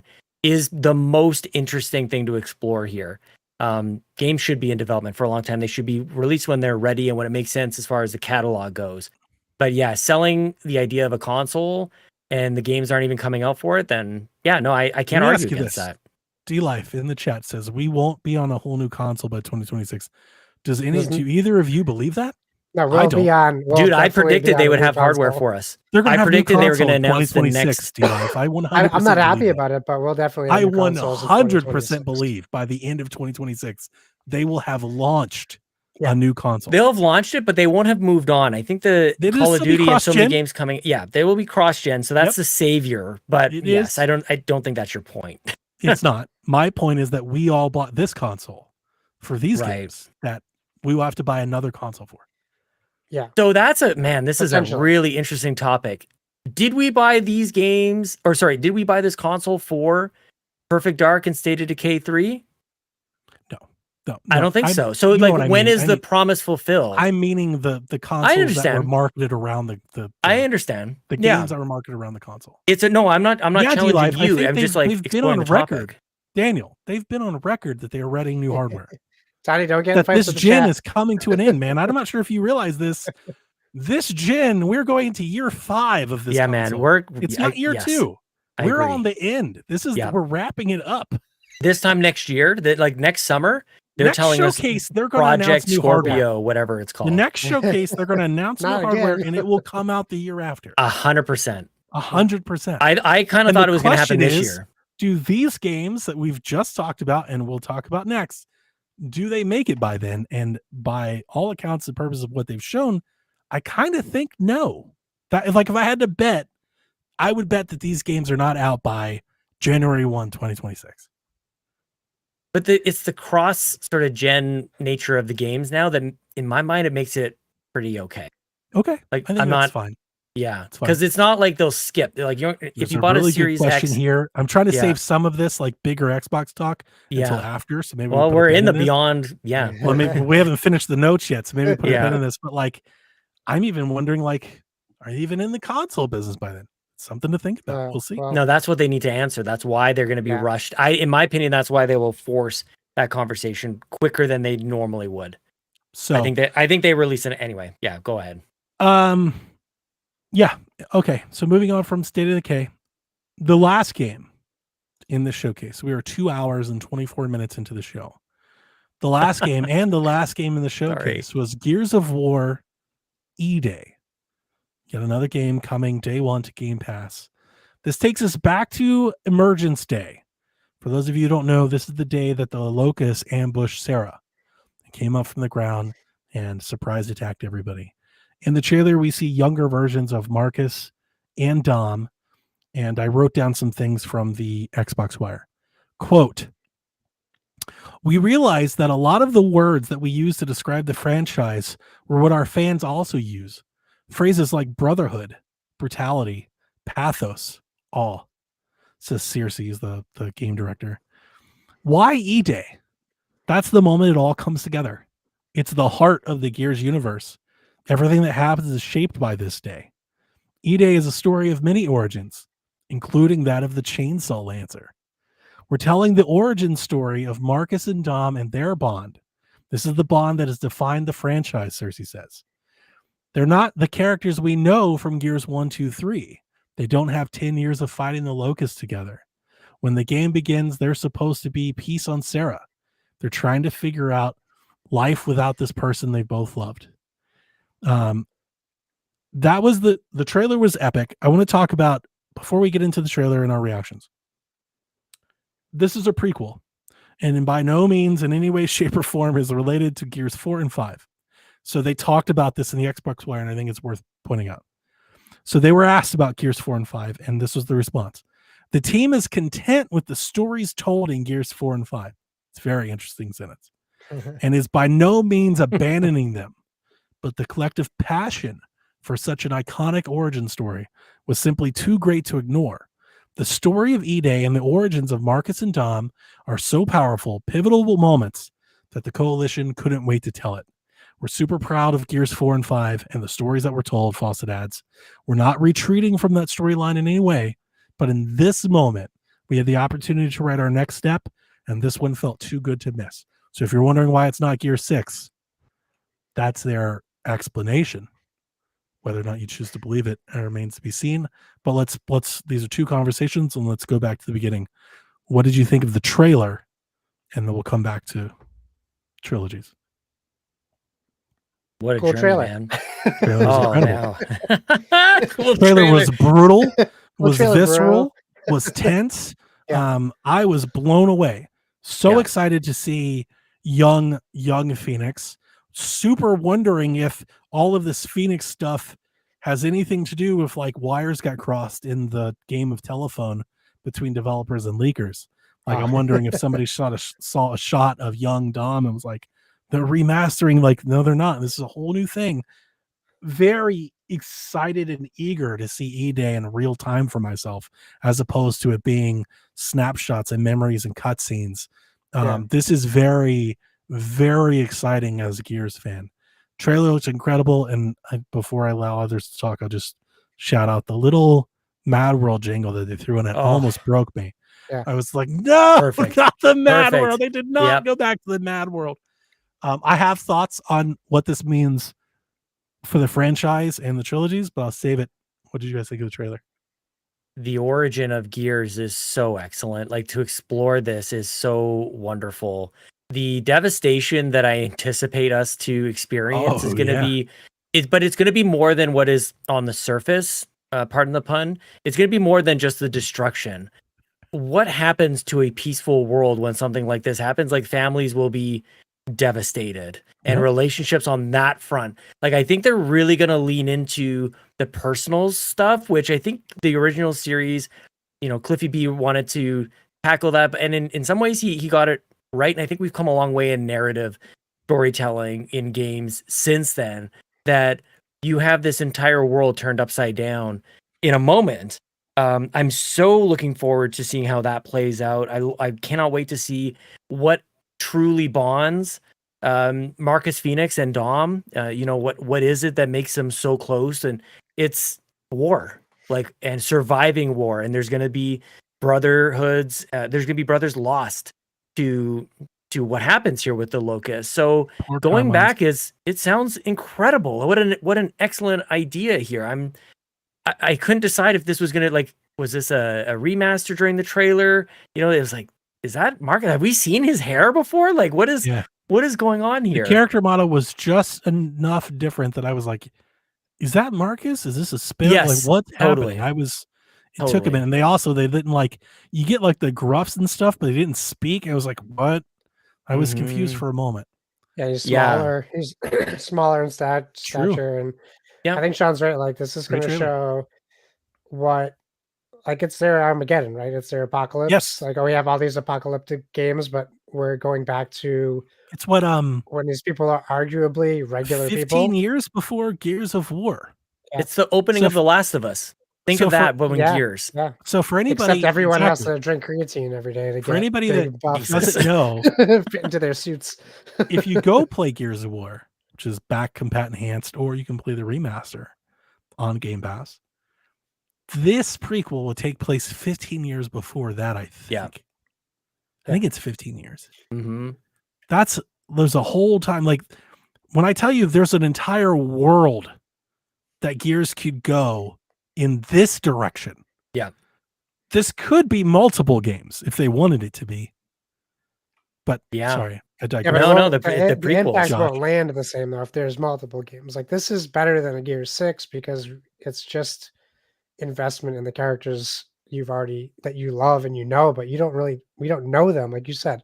Just seeing them through flashbacks back to E-Day. E-Day is this thing, right? That Well, you have it's E-Day and you have always like the talked Locust about. Wars, and like there's I'm Yeah. just saying there's a lot of time there with Yeah. space for them Oh, to sure. fill in big time. wherever they want. Yeah. Where I don't necessarily think post 6 or future of 6 they have that kind of flexibility. Yeah. There's a lot of flexibility here for them to do kind of whatever they want. This game Yeah. could be a 2-week timeline of that 15 years. That's a good point. Like they yeah. could tell a whole arc that really takes place over a month or even a full day. Like it could be like a season of 24. Yeah. You know, shout out to Jack Bauer back then. Donnie, like the first time that they're going to throw a grenade into an emergence hole, they're going to Oh, discover yeah. that that's how you They're handle going to that. figure out how to do it. Yeah. Yes. Oh, I no, think that we're is gonna have to just keep The day that firing somebody slaps a heavy emergence chainsaw holes onto a with guns. lancer yes. and gives it to yes. him, it's gonna be like pulling the Master Sword. Yep. You know, Yeah, like that what is it? The retro Lancer is how they've gone through wars before, but like this is a new enemy and they've got to be torn up. The trailer showcased, I can't remember where I read this, but this revisiting that Locust drone is just a normal dude, just a regular bad guy, but like vicious, really challenging, like he barely will survive an encounter with just one of those. Physically superior. Yeah. Totally. I loved the lasting shot on the trailer was them looking off onto Sarah in Apocalypse, right? Yep. I- What are they called? The crawlers, the big spider ones that Yeah. you see that off in the distance. When the Series X launched, I got it early just by happenstance by Walmart. And I couldn't play any of the new games that were released. They were on the eShop, but I couldn't play them. So the first game I ever played on my Series X was I replayed Gears 1. Yeah. And at the time, I was just like, you know, the thing that I miss, I love Gears 4 and 5, but they've really went a long way away from their horror thematic elements Big time. that are completely enshrouded in Gears 1 and 2. Yep. And this looks like a real return to that, which I could not be more excited for. Yeah. I want dark and gritty and bloody and gory. Like that was Gears. War. Gears of Yeah. War. They brought the of War back. That's true. They're also calling this Gears of War. I have a suspicion, having watched this, that I was thinking, and I'm interested in bouncing it off of you. Could this be, in any way, shape, or form, influenced or educated by their attempt to launch a live-action movie or series? Because I It think wouldn't Maybe- be a- oh, it that's wouldn't be a bad probably- reason to do it. Yeah. That's interesting. I was thinking about it. You know, you mentioned the line where they say the team is content with the story told with 4 and 5. I didn't like reading that. I was like, I think- oh, I think that's a really you're right to say that's an interesting line. Now, two things that, and there's probably more to it than I'm even aware of, but Rod Ferguson led Gears 4 and Gears 5, and at the very least, Bonnie Jean Ma was the narrative lead on at the very least Gears 5. She may have done Gears 4 as well, but she moved on as well. She's over at Santa Monica good point. here. So when they say the team is content, it's like, well, Rod and Bonnie are out of there. I think So- maybe the team doesn't. So it was very funny. The reason I wrote those down and brought them up here was that reason. So if I can take your lead, when I read that, I was like, "Uh-oh!" And they're like, "We're by no means retreating from them." Like, but it sounds like you are. Like both in function, both in execution and in verbal. It really does sound like we may not, at least not get Gear 6 anytime soon. Maybe is the way I Definitely put it. not. If not at all. Like now, Yeah. I have to prepare for a future where maybe they don't come back to Gear 6, or maybe it's a long time. And I know that they have a live action something in the works with Netflix. And seeing this today, I was like, okay, Gears has a lot of lore. A lot of people that don't play Gears of War don't know that. There's a lot here with the story and the campaign. It's not like a bro shooter Call of Duty. It's essential to know what's going on, to know the characters. If I was launching a movie, I would want to start it on E-Day, Yeah. or at least have references to E-Day, like For flashbacks. sure. And if you wanted to have them be synchronized at all and have any understanding, if you're trying to launch one of these universes that are so popular, if if you're trying to become the next Fallout, Yeah, this path that they are showing makes a right. lot of sense. I hate that you're right about this. I don't know that I'm right, No, I think but I the think you're dots right. line up, don't they? Well, and not to just be contrarian about it, but like truly my first thought about this was just, again, a statement that's being made by Xbox. It's like, we're here. This is a big deal. You want to be here. This felt like a win back strategy to me, that Gears was going off in its own direction, whether they're content with it or not. I feel like Some of the players they could weren't good. watch Some people folks just didn't like walk like it. away from Gears. Yeah. And A how lot do of you the win them player back? base wasn't super into Gears 4 and 5, Yeah. especially 5. Yeah. Yeah, and they, you lock in on a trilogy that people 2 parts of the way through aren't really like. You and I love it. There are those of us I who do. love it. We I love it. Gears 4. But there are drones of people, pardon the pun, A lot of people don't. who didn't love that direction and who prefer. They message Cliffy B on a daily basis. We wish you were on Gears. Bring us back to the promised land. Like, maybe this is as close as that gets. So you're probably right about the movie or the series. To me, this was more about just like getting people back and getting back to basics. I think you could be know. just, if not more, right than I was just throwing out a suspicion. It's just an idea. Could be both. Yeah. It could be both. I do think you're right in terms of that. I do know that the Gears fan base has been somewhat fractured, honestly, ever since Kate. Yeah. But more so, I think Gears 5. The point that I was making earlier that I'd like to finish is that with this being on E-Day and having so much time before Gears 1, you could absolutely tell an E-Day story here with Gears E-Day, and you could do Gears E-Day 2, 1, 2, 3. Yeah, and for if these sure. games take 5 years a piece to make, you literally could be looking at, we have no idea, but could be looking at 2035 before they ever come back to I anything know. else. And that's not including spin-offs. That's if they do a trilogy. They typically work in trilogies. So I think that's a fair thing to assume. Not if they use AI to cut the development time in half, Donnie. Good point. I don't expect, though, that we'll go from Gears E-Day to Gears 6. That's not my expectation based off today. Like, I would be surprised if they did that. I don't think they're going to do that. This is a lot of work. It's a lot of UE5 work. It's a lot of engine work. Like, it seems strange to me that you would do all of this now and then go back to complete the trilogy. That's bizarre. I don't think that's going to happen. I just don't think there's a whole lot of, why would they do that? That doesn't make a whole lot of sense to me. I think it makes more sense to me, honestly. If they were going to do a Phoenix collection, you would do that after this than 6. If you were going to remake Gears 1 or 2 or 3, you would do that after this as opposed to 6. There are a few of these franchises, I think Halo might be one of them as well, where Call of Duty model needs to be inserted, where you have multiple teams working on different iterations of these, so they can be in development in parallel and released sort of a little bit more in sequence rather than, pre-production, production, then ship it, then start working on the next one. It's like you can't do that. These take too long. You can't have like what Todd Howard is doing with Fallout and Elder Scrolls. Like you can't be doing that anymore. So that just means resources. You got to be working on multiple iterations of games at the same time.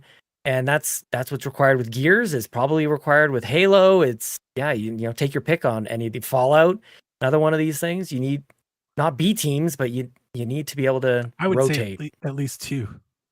Yeah. You can have 2 games in active development. So that's all to say this. We talked about Perfect Dark, we talked about State of Decay, and we have Gears of War. These are the games that were shown that weren't dated, that we've never seen before. So my question that we brought up kind of earlier, the question I was saving that I really want to ask you guys is, do these games release like within this gen, whatever that means anymore, this cycle of hardware? Do you think these games make it? I honestly, and I was sure before today, with all the rumors, I was sure Gears was next year. I was like Gears was next 6. year. And it's definitely not. Like it's definitely not. Gears at the earliest 2026, I think. The question with Gears is how much are they trying to change the look and feel? Because if they already have this foundation to build on with even Gears 5, and they're not trying to reinvent the wheel gameplay wise, it could. I think they're rebuilding it all. They talked about that in the Xbox Wire. They're like, it's going to be a new game. I mean, so if that's it's going to be Gears. Yeah. Like there's things that there's, but this is a complete UE5 redesign. Yeah. So then, yeah, more than 2 years plus for it to come out. And I hate to say there will be new consoles, but you know, that's where we're going to be. you can't change that. Like they're going to push new consoles on us whether we want them or not. And I feel like COVID really affected our view of how long we've had our consoles. We had this Totally. like 2-year black hole where time Yep. just escaped, and we think like we're only 2 years in, 3 years in, but it's been a lot longer. And Yeah, you're right. it does. I mean, for me, I'm like at this point, I feel like why am I just not investing in PC? But it's that's a different thing. But like it does feel like we lost that time. So with all these games getting announced that are like to be determined, and huge games like a New Gears, whatever, like would they want to try to put it on this generation? Wouldn't that like hinder them for progression? Like, do you really want to be doing that Destiny releases on both consoles kind of thing? And what does that do for your push for people to adopt a new console? Yeah, and as you're developing, assuming these games, we don't know this to be true. I think is a safe. Can we agree it's a safe assumption that all 3 of these games are 18 months at least? Oh yeah. At least, if not 24. What does development look like 18 months from now? When they have an idea of what the next console is, what AI can do, what extra chips can do, what extra CPU, GPU can do, what ray tracing can do, what DLSSR or FSR5 or wherever we are now, we're a lot different than we were in 2020. Today is a very different development environment. What does that environment look like in 2 years? Yeah. To your point, why they're would already you having those conversations? Like would you Xbox already commit knows to the Series X at that point? Right. They know what their next console is going to be. Like they already they're not obviously going to go out there and share with people, but like they know what they're developing. So they're going to, even if we get a console in 2 years, the technology is still going to be 2 years behind when it comes out. So if they're Good looking point. at Gears now, they're looking at Gears tech 2 years ahead. Yeah, and So if they're it's going to be adapting behind regardless. UE5 and they want to do path tracing and ray tracing and And lumen then and UE6 nanite, will like be out when Gears E-Day comes out. So you're going to be like, you're always think trying to about play catch up. think about Xbox, whatever the fuck you call it, Gears Launch Edition, Gears of War Right. E-Day, Gears of War Collector's You Edition. stole it. You stole it from my brain, Donnie. E-Day for a launch title for the next Fucking like it actually insane. makes a lot of sense. Yeah. Like to have a showcase like that, like what that Yeah. promises to be. As much as I know people aren't ready to be thinking about the next console and shelling out a few $100s more for whatever's next, and maybe you feel like this generation hasn't fulfilled its promise for you, all that aside, I'm kind of excited by the idea that, instead of Halo Infinite missing by a year, that they actually land it and they get a Gears of War game day and date with the next console. And of course, it's still available on the current gen of consoles. That would be, to me, I would draw it up like that, actually. Yeah, so would I. I would plan for that. That would be kind of as ideal as it gets. Day one in my Collector's mind. Edition. Totally. Lots of Launch your enthusiasm. console. Launch the console with Gears of War. Holy yes, please. Yeah, and just let this be like a blip in the history of Xbox that we just go like just wipe Series X and the one. I guess if you didn't like those, then just move on to whatever's next. Personally, I have enjoyed my time. I'm not speaking on myself on. I like this. my consoles fine. I've been Yes. pretty outspoken since almost the beginning. I spent you maybe have. 6 months with both consoles, and I'm like, this isn't that experience that we were promised, and I don't think it has been. I think that's been very fair. But the consoles themselves are fine. They play games well. Yeah. They do them better than they used to. But like compared to PC specs, they're not on par with PC stuff at the time, like 4 years ago. Like they just weren't. They weren't the generational shift I think we were promised. The power of the SSD and I felt like we got a lot of that today. and all that. Not talking about the games that weren't dated, I felt like a few times today I had mentioned, and even games that I didn't specify, there was games where I'm like, oh, I haven't seen it look like this yet. I feel like we're starting to get, and I think We are. recently, I think you've been talking about that too, like that we don't get that like end of console where games just suddenly like start to look better, where they squeeze a little bit more. feel like I The kind of saw production- a glimpse of that today. The production overall, not just today's showcase, gaming production wise, 2024 is we've come leaps and bounds from 2020 for Right. sure. Right. I think UE5 has done a lot, but even advances in like CryEngine and Unity, like indie games. There are indie games that are blowing people's mind. We have that body cam game that is blowing people's minds. Yeah. You know, like visually, there's a lot going on right now in video games. But really, the console space, it's performance. Like you can really throw things on screen that look great, but what's the performance like? Yeah. You know, and I think right now in the console space, we're still making trade-offs. Whereas this console generation was supposed to be no trade-offs. It was supposed to be you can do 4K or we can do performance, or like this was supposed to be you can have it all. And I just don't think we've had that. We haven't had it all. We still have to pick and choose. And it'd be nice to get to a point where, and I've realized video games, you never get to that point, but I thought this console generation, when we started, like if you snap back, roll back the tape, go to PSVG YouTube, go pull a podcast from 2019, when I was first hearing about the technology, you're hearing about the SSD and the direct storage and decompression, like it sounded next gen. I was like, holy shit, it's going to blow us away. And it's better, but it didn't blow us away. And I think that next gen will. I think that's what it is. I think that next bridge will be like, holy shit. Okay, so I had a few more things written down, but again, now that we've went through the entire showcase, now's a great time to pause and just, what'd you think of the show overall? I thought the show was incredible. I think it's by far Xbox's best show they've ever had.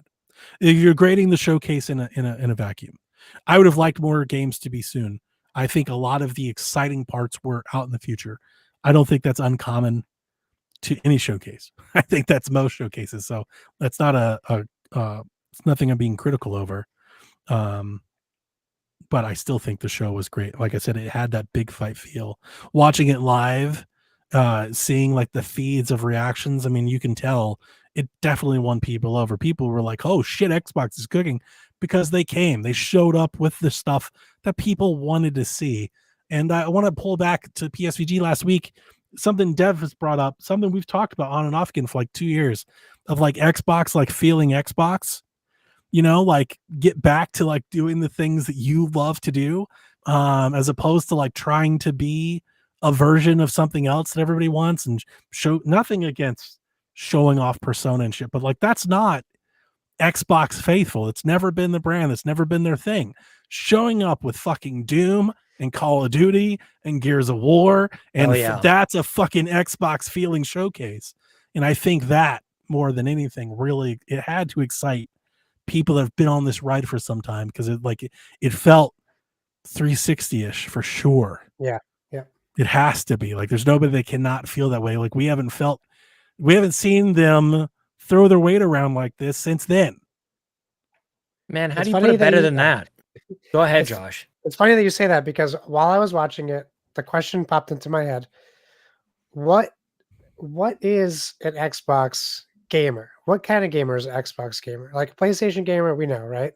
First party, a lot like in love with the first party HBO, third party JRPGs, yeah, Japanese Nintendo. Games. We know that Nintendo fan base. What is an Platformers. Xbox gamer? And like, I think you like this showcase Blockbuster. showed it. It's just everything. Fucking It's all over the first-person place. shooters, Dooms, Right? Call of Duty, like kick-ass. You know, But like there's it's also room for mixtape. There's also course. things like, it's just kind of Hellblade everything and Ori every now and intertwined. again. But like we were getting those games without these. Yeah. Is it You know, like an that was the Americana thing. that you're kind of after there? Like it's like this is What- the American console. I've Like, this is always made in said, America. I've always said and thought that Xbox. I mean, Xbox and Microsoft is an American company. In the gaming realm, in the gaming space, on the 360 days, they really went hard for the American gamer. There wasn't a whole lot of this focus on we want to win in Japan and we want to win in Britain, because they were never going to, and they didn't try. Like back then, Peter Moore, give a shit about that. He had Madden on stage and ESPN. Like it was very much that. You know, we talk about the console wars and we do these numbers. Those numbers admit that Xbox doesn't do shit in Great Britain and does shit in Japan. Like if you want like a real true to true console war, you should put up the North American numbers, because that's where like the console war is won and lost. Right. That's where they're really going head to head. In other regions, they're not really going head to head. Those aren't apples and apples, they're apples and oranges. So it was nice to see, and I honestly feel like that. I said this once they bought them. This is where the acquisition of Call of Duty fits right at home. Like this fits right at home. This is right where I don't want to dare say supposed to be, but I am from that 360 era where the marketing was there. And I've always played Call of Duty on Xbox because I've always associated Call of Duty with Xbox. Same. And I'm totally fine with it being everywhere else. I would never want to make Call of Duty exclusive. I think it's ridiculous. Same thing for Doom. But when you're doing the marketing and you have a showcase, this is right. They're right where they're supposed to be. This is where they should be showed off. This is where their trailers fit. The showcase seemed to remove all a lot of the questions that a lot of people have had. Like, what's up with Game Pass? I think, and you and I have talked about this as well, Donnie. Like, taking a sidestep from that topic and just kind of going, there are a lot of day one on Game Pass games, and it wasn't just the first party stuff. It 19, was that weren't, and I'm not counting. And for that number, I'm not counting any expansions. I don't care if they're free deal. I omitted all of that. 19 day one and Game Pass games. Day one of Game Pass, brand new releases. Aaron Greenberg tweeted 18 coming to Game Pass day one. So maybe I'm off by number. Yeah. But my point is, recently you and I have chatted about, like, are they falling off on Game Pass? Are they rescinding on the promise of Game Pass? Are they going like, maybe this wasn't such a good idea? Like, a lot of questions about the commitment to Game Pass. I still kind of feel that way. There's a lot of games here. A lot of them are first party and a lot of them are in the distance. One of the things that wasn't here today was like a big third party game in Game Pass, which is something I think we've kind of gotten accustomed to. We do have Flintlock. Maybe you like count that. Yeah, that's one that definitely is one that I count. Yep. But like, Expedition 33. Typically they've had like that big, I thought like for me, like Silksong probably would have been that, like a wave making, third party game in Game Pass. They've had like one of those like every year generally. And I don't think this year they had one. Unless you count Flintlock. Which I wouldn't, but if you do. I mean, I kind of do.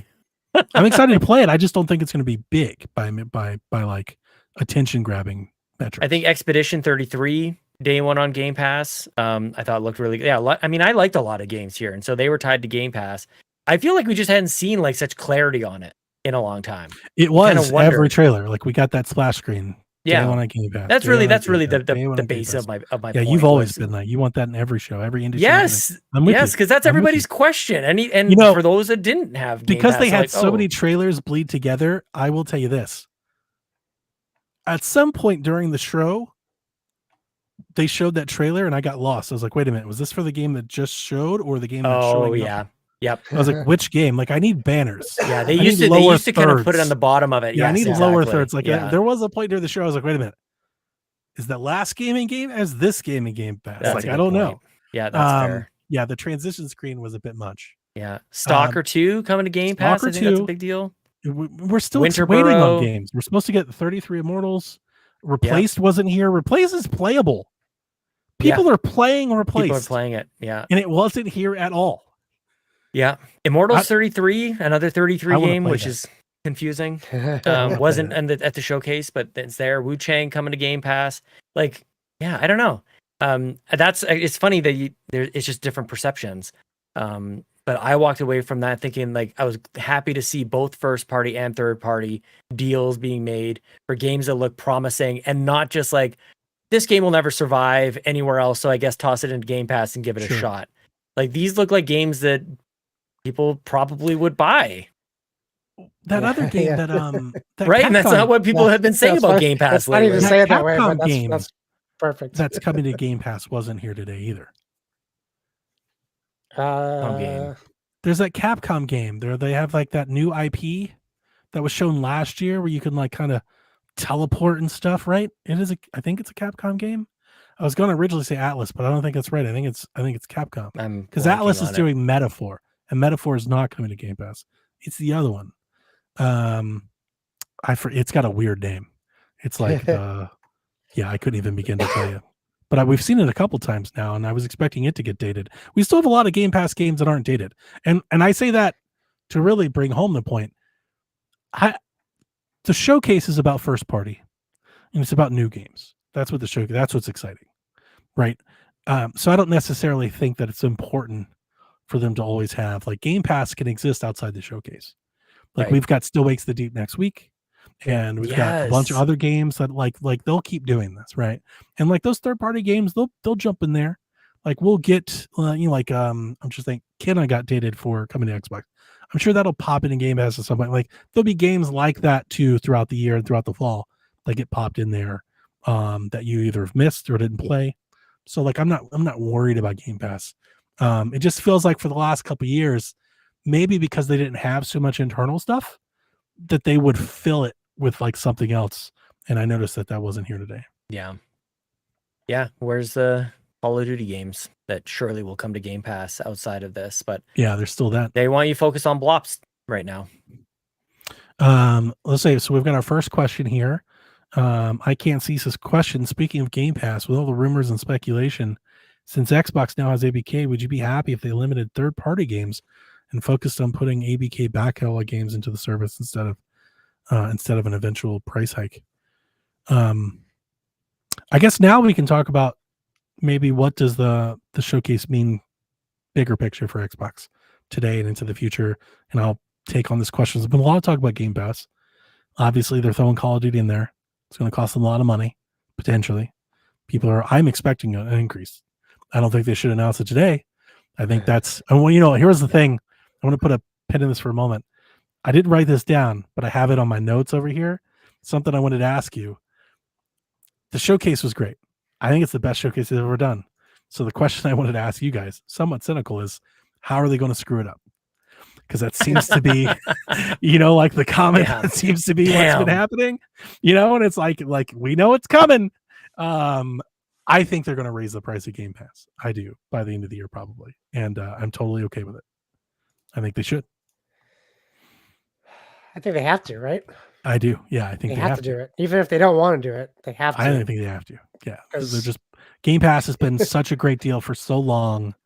It's like the fact that Call of Duty is going there. Yeah, 100%. Throw $5 on the end of it. It's fine. But do you think they're going to do something like what Sony did and try to tier it off so that you don't have to have PC, or you get like, I really hope I not. noticed there's one right now where you get like 30 games instead of the full Game Pass Core. That's like their gold. I really hope not. But with this being Microsoft and analytics, and they probably will. And I'll hate it then, just like I hate it now. But to me, I would actually, here's what I would do. I would stop selling Game Pass on 1 month increments, period. Yeah. If you sign up for Game Pass, you're in for 3 months, whether you want to be or not. Like I would start there. That essentially kind of raises the price for Game Pass on casuals. Anybody that's coming and going, right? You get more out of them. The other things that I would do is I would just say, hey, PC, console, you're all just Game Pass Ultimate now. Like, and that effectively raises the price of Game Pass. I think the fact that you've tiered down to be cheaper is lowering the cost. What you do is you just get everybody back to Game Pass Ultimate. This is a long way of saying that I was right the first time, that they shouldn't have tiered it out to begin with. Should have just been Game Pass Ultimate. And what I would do is I would add streaming to Core. And I would say you could stream or play a handful selection of games with Core, or you get a Game Pass Ultimate on any device that has Game Pass, and you get to play the games and just call it that. Because you're probably raising the price on probably half of your subscribers. Yeah. And I think Call of Duty is enough that you can push that through without losing too many on PC. I don't understand why anybody would buy Call of Duty on PC. I'm sure there's be people going to make a case for it, but like why you would spend $70 or more on PC when you could just subscribe to Game Pass and play it again, that's crazy talk to me. Yeah. I'm not totally with Dev. He always brings up PlayStation player. Yeah, buy the game. If you've always bought and played it on PlayStation, that's fine. But the fact that there's a Game Pass alternative on PC, you should be subscribing to Game Pass.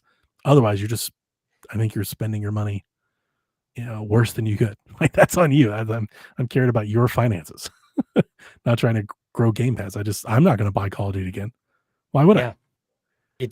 There are options for different price points, for different behaviors for people. I just don't understand why it's not a cannibalistic thing. It's just being there for people in the way that they want to consume the content, how they want to pay for the content. I don't see it as being like taking away from one or the other. So So yeah, sign up for Game Pass for multiple months. That sounds great because that's just getting, again, like I said, it's getting you in the arena, and then you'll buy merch, and then you'll buy food on top of that as well. So it's not a total loss. I kind of hate how oftentimes people talk about Game Pass. It's like it's just total loss, and it's like there may be a sub segment of people who subscribe to Game Pass and they do zero else.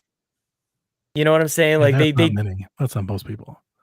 Yeah, I think most people, they have Game Pass, and then like it's a sunk cost of just being in there, and then they also buy games. They also do other things, expansions, and buy DLC and buy. This is where the analytics, I think, would be very fascinating to see the total dollars spent for people who are subscribed to Game Pass versus not subscribed to Game Pass, and that's what Microsoft is looking at. Because I'm positive those of us who are subscribed to Game Pass are spending more, even though we have a subscription that gets us. Yeah, I can only talk about my own spending behavior, but even in somebody who, I mainly play PC these days, and I am multi-platform gamer, I have everything and play across everything. I buy more games because I have Game Pass than not. Yeah. Right. It's because I have Game Pass and I don't have to account for money for Avowed and Call of Duty and Indiana Jones. I feel free to go blow money. Today, before this call got started, there's a deal at Best Buy where if you spend a certain amount of money, you just get $50. I just bought gift cards. These guys were on the call. I was like, I'm just going to buy $150 worth of gift cards because I know I'm going to spend it. And a big part of that is because I'm getting covered on so many of the games that I would be spending that money on instead. Yeah. So that is a part of it for sure. Part of me wants to just look up like Office 365 plans and go like, whatever they're doing over there, just bring over a Game Pass. 365.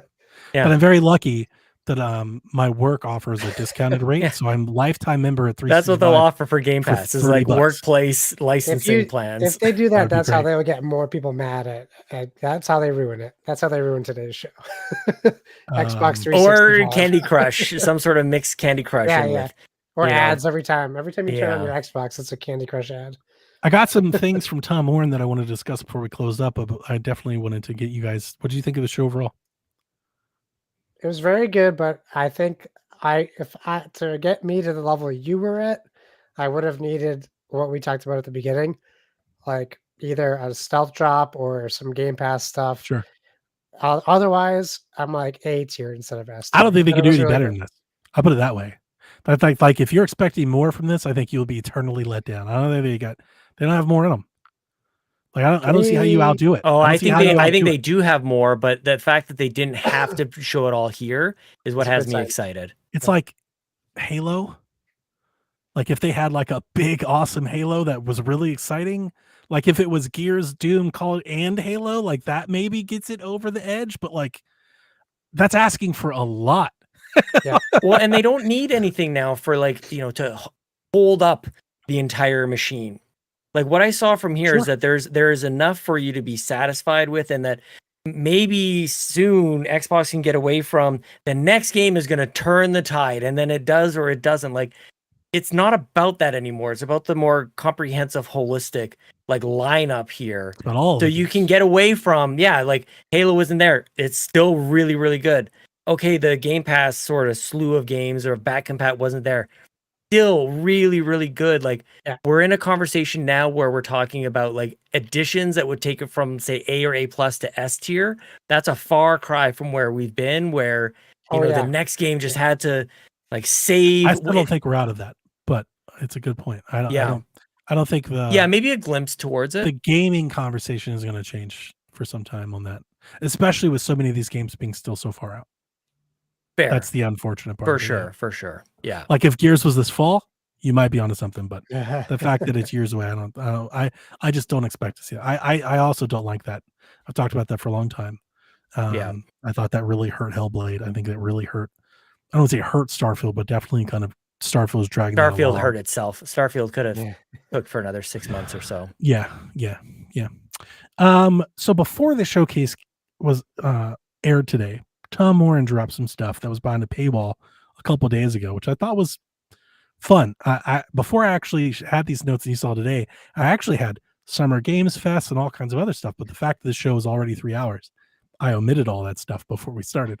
But I definitely wanted to touch these because these are very Xbox centric things. So Tom Warren says Xbox is continuing with multi-platform games, but will still have some exclusives. He talked about Project Latitude. He said we'll bring more than the 4 games to other platforms. However, as he notes, Fable, Gears 6, which is not Gears 6, but Gears E-Day, and South of Midnight are not currently in plans to bring to other systems. Doom of the Dark Ages will be multi-platform. That is proven to be true. And then there's a fun one. Early development on a remaster for Halo Combat Evolved could come to PlayStation 5. So this has been all the rage for Xbox talk all year, like for a long time now, since they announced those games, but even before that.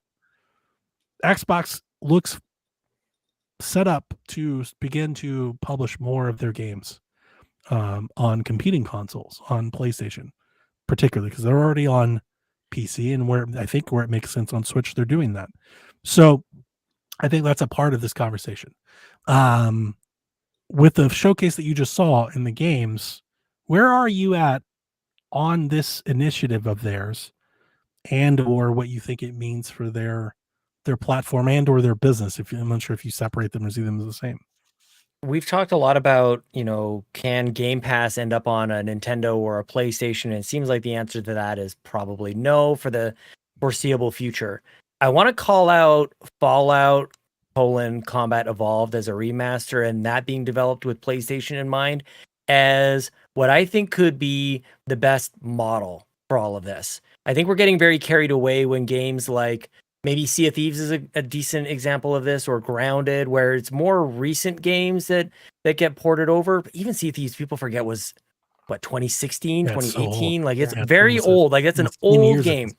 That's the core of my argument here, which is, develop a remaster for Halo Combat Evolved, which was the launch game for the original Xbox. Do that for a bunch of games. And that's how you end up with Xbox almost like a Trojan horse into the PlayStation camp. It's so low risk, I think, and but it doesn't say Fable is going to be over there. You're putting a 20, 30-year-old game, remastering it, putting it on the competing console, and you go, the Xbox games are really good, and we've got more of them over here, which aren't coming to PlayStation. Like, I think the way that it's almost like they're fishing, and they're catching some players and bringing them on board into the Xbox land, and you do that by luring them in with Halo Combat Evolved, and maybe there's a Gears 1 remaster that you can throw on over there, and maybe there's a few E-Day. old games. No, not E-Day. That's not what I'm saying. Like, no, I know it's not, but you're like Gears. I'm like, if you were going to introduce a new people, like that's the one. No, that's the exclusive. That's the exclusive to Xbox. You put the original Gears 1 remaster over on PlayStation and go, like, you like that, the rest of it's over on Xbox. And maybe there's a bunch in there. Maybe there's an old Forza game. I don't know what the comparative is there for the rest of them. But, like, go back in your catalog, remaster it, put it on everything. But the new stuff, the true new stuff, is on Xbox. I think that could be a really interesting way to look at it. But maybe it's just me. I definitely I don't agree with that. But I want to let Josh in. I don't disagree with Sean. I think that these are still console wars after all, and you have loyalty to your fan base. And if you are putting these beloved game franchises on other consoles where these people spent their hard-earned money on an Xbox instead of a PlayStation, you're kind of being disloyal to your fans. And that's where everyone starts getting loud on the internet, because it's not that all those people are negative. They just feel something. They feel something, and they have to say how they feel, and it comes out like angry. Like, I can't believe you're putting Gears of War on PlayStation. Even I was like, when Kyle's talking to me about potentially remastering Gears trilogy and putting it on PlayStation, I was like mad. I'm like, why am I mad? I've already played those games. It's because I have this like love for Xbox, and I know like Xbox is where I play Gears. This is where I want to go to do that. And it just feels weird knowing that I had to choose at some point where I didn't have a lot of money. What console do I get? Where do I want to give this money to? And then, like you said with 360, like, you choose that console that's where you have your fanism, your fanboyism, and you want to stay with them if they don't do you wrong, right? So I got my 360. I love it. They give me all these first party titles that I can only get here. And now I'm going to get your next console. And then maybe halfway through you decide, oh, we're going to release that game on the PlayStation also. And also PlayStation has all these other games maybe you wanted to play. So now you're stuck, maybe not stuck, but like you have your console. Now you don't have your exclusive game. And you look at PlayStation and they're not giving you any games from them to your Yeah, Xbox. no It's Lego just this Horizons like, Adventures. I know, no Horizon. Don't get me started. I don't care. But I think that is just something that you can't shake it. Even if you want to be like, I don't care if they put Halo on PlayStation. There's some point, some level. If you're an Xbox fan, you do feel a little betrayed, even if it doesn't stop you or start you from going on the internet and crapping on Sony for it. I think that going back and doing like a Halo Combat Evolved remaster makes sense. Like Sean said, put it on the PlayStation, people get a taste, and then they have to decide. But Halo Do I Infinite is want on more PC and Halo? Xbox. Well, right. That's true. That's also But true. I think that's yeah. a good. I think that's the point. Like that's the strategy. The new Yeah. game, the ongoing game, the one where people are spending money is actually over here in Infinite and whatever is coming after that. But Yeah. it's safe to put old games, put them in a remaster. That's a language that PlayStation players speak anyways. And yeah, like give them a remaster. I think that Right. totally makes sense. But it's a fine line to walk where, you know, all the PlayStation players right now are thinking if a game is announced as an exclusive for Xbox, I'll just wait for it to come to PlayStation. I think that's a dangerous place for Xbox to be. Well, it's the place that they've created. Well, I think they just need to further refine that That's- message, though. Like I would like Hellblade is either is on Xbox exclusive or it's coming to PlayStation. Like I think that's important. I agree with you.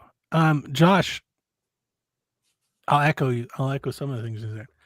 Not every time somebody acts like with their own self-interest, we don't have to label as fanboyism. There's definitely a slant, that toxic slant on that. A lot of people just want to see their investment paid off. They've for sure. placed money and they have a rooting interest and they just want to see their investment paid forward. I personally think if you start releasing Halo and Gears games on PlayStation, like then you might, to me, that's it. You put everything on everywhere and you just call it a day. And you sell hardware where you can and to whom you can. And I would still be open and interested in buying hardware. I think it'd be a harder pitch. But the moment Gears and Halo are seminal Xbox franchises. Yeah. And I don't care if it's a remaster at all. And if Master Chief is on a PlayStation and they're interested, Sean, because I don't think you're going to get people to change behaviors. I really don't. I don't see anybody playing Halo. For one, people have been interested in Halo have played Halo. Like, I don't think this would be like a new player. Like, I don't think that's would be a large amount of people. It's like, man, what have I been missing out on this whole time on this PlayStation? I don't have Halo. And they go buy it. I don't think that's going to happen. I think what's going to happen is there'll be a lot of people that just get a PlayStation and be like, well, I already have this Halo game.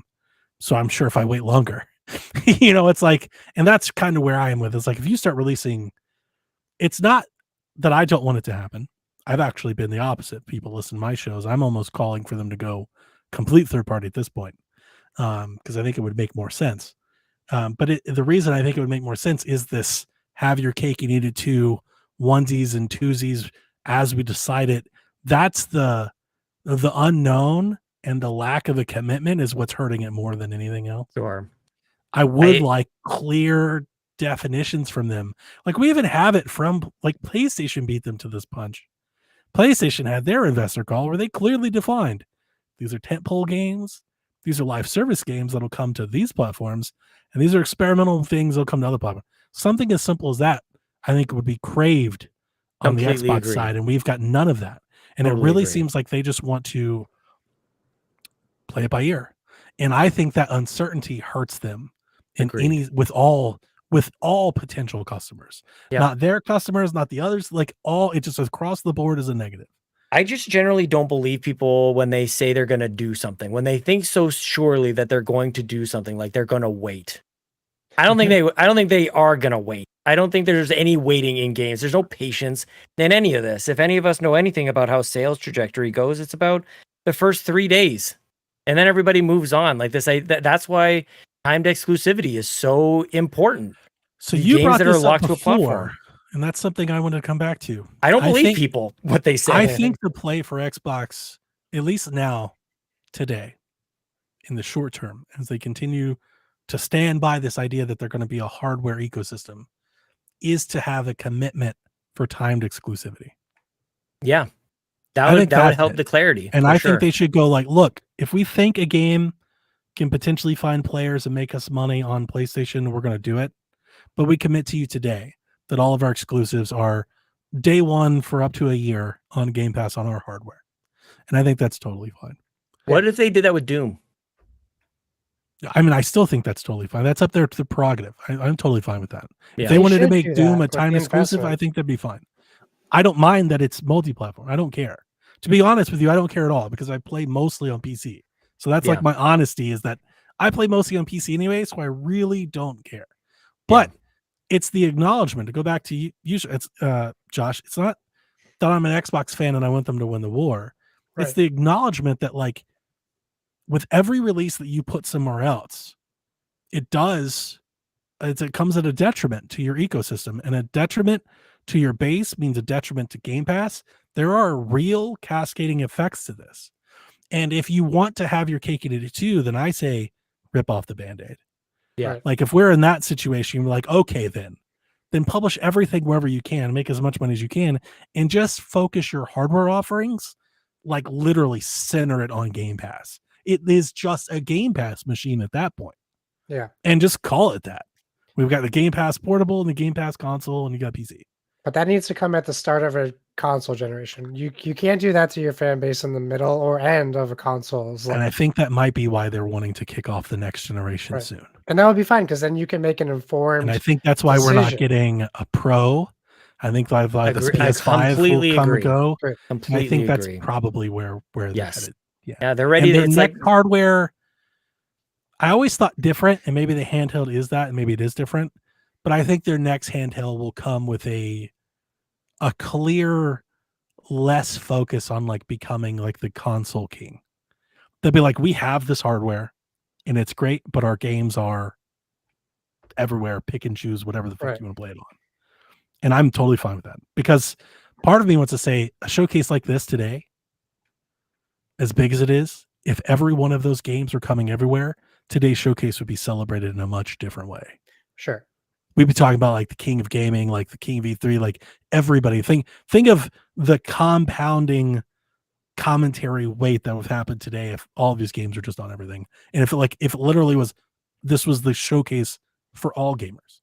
Everybody could play the stuff. It's met with like a huge different reception. And I think that's the kind of big thinking that I think is at the head of now that's what you're. the I was gonna Microsoft say folks. you've got Satya Nadella. That sounds. that's like where him. their head is. That's where Mhm. I think they are. They're like, Yeah.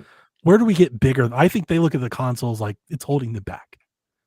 The console Well, is holding them obviously back. it is. There's no doubt about that. It's just Yeah. interesting because like Xbox is like part of my identity. So it's weird to have to think that I have to let that go, maybe, potentially. Well, until they can get Game Pass on another system, which I've floated the idea of doing a first party Game Pass, and I'm not so sure that that's not the path that they're on. But until they can do that, there still is a reason to have hardware. And there's Sure. still a valuable reason to own that hardware. I would still own that hardware. You know, Well, if they came out with they a are on another console, platform. They're on PC. It's a you pretty know, big like platform. exactly. And I still the have biggest their hardware. platform. It's a pretty, and that's the interesting thing is that maybe But it's I would worth its still own. have it for the TV. Like even in Sure. that aspect, I would still have the hardware. I'm still interested in the hardware, even if it's a play on Game Pass. I think one of the big things about this when we think about like getting Game Pass to other platforms is like, how do you do it well? How do you land on another platform and go like, we're here, by the way? Like they've landed on PC and they don't have a stronghold there. Not even close. Not even a Yeah. little bit.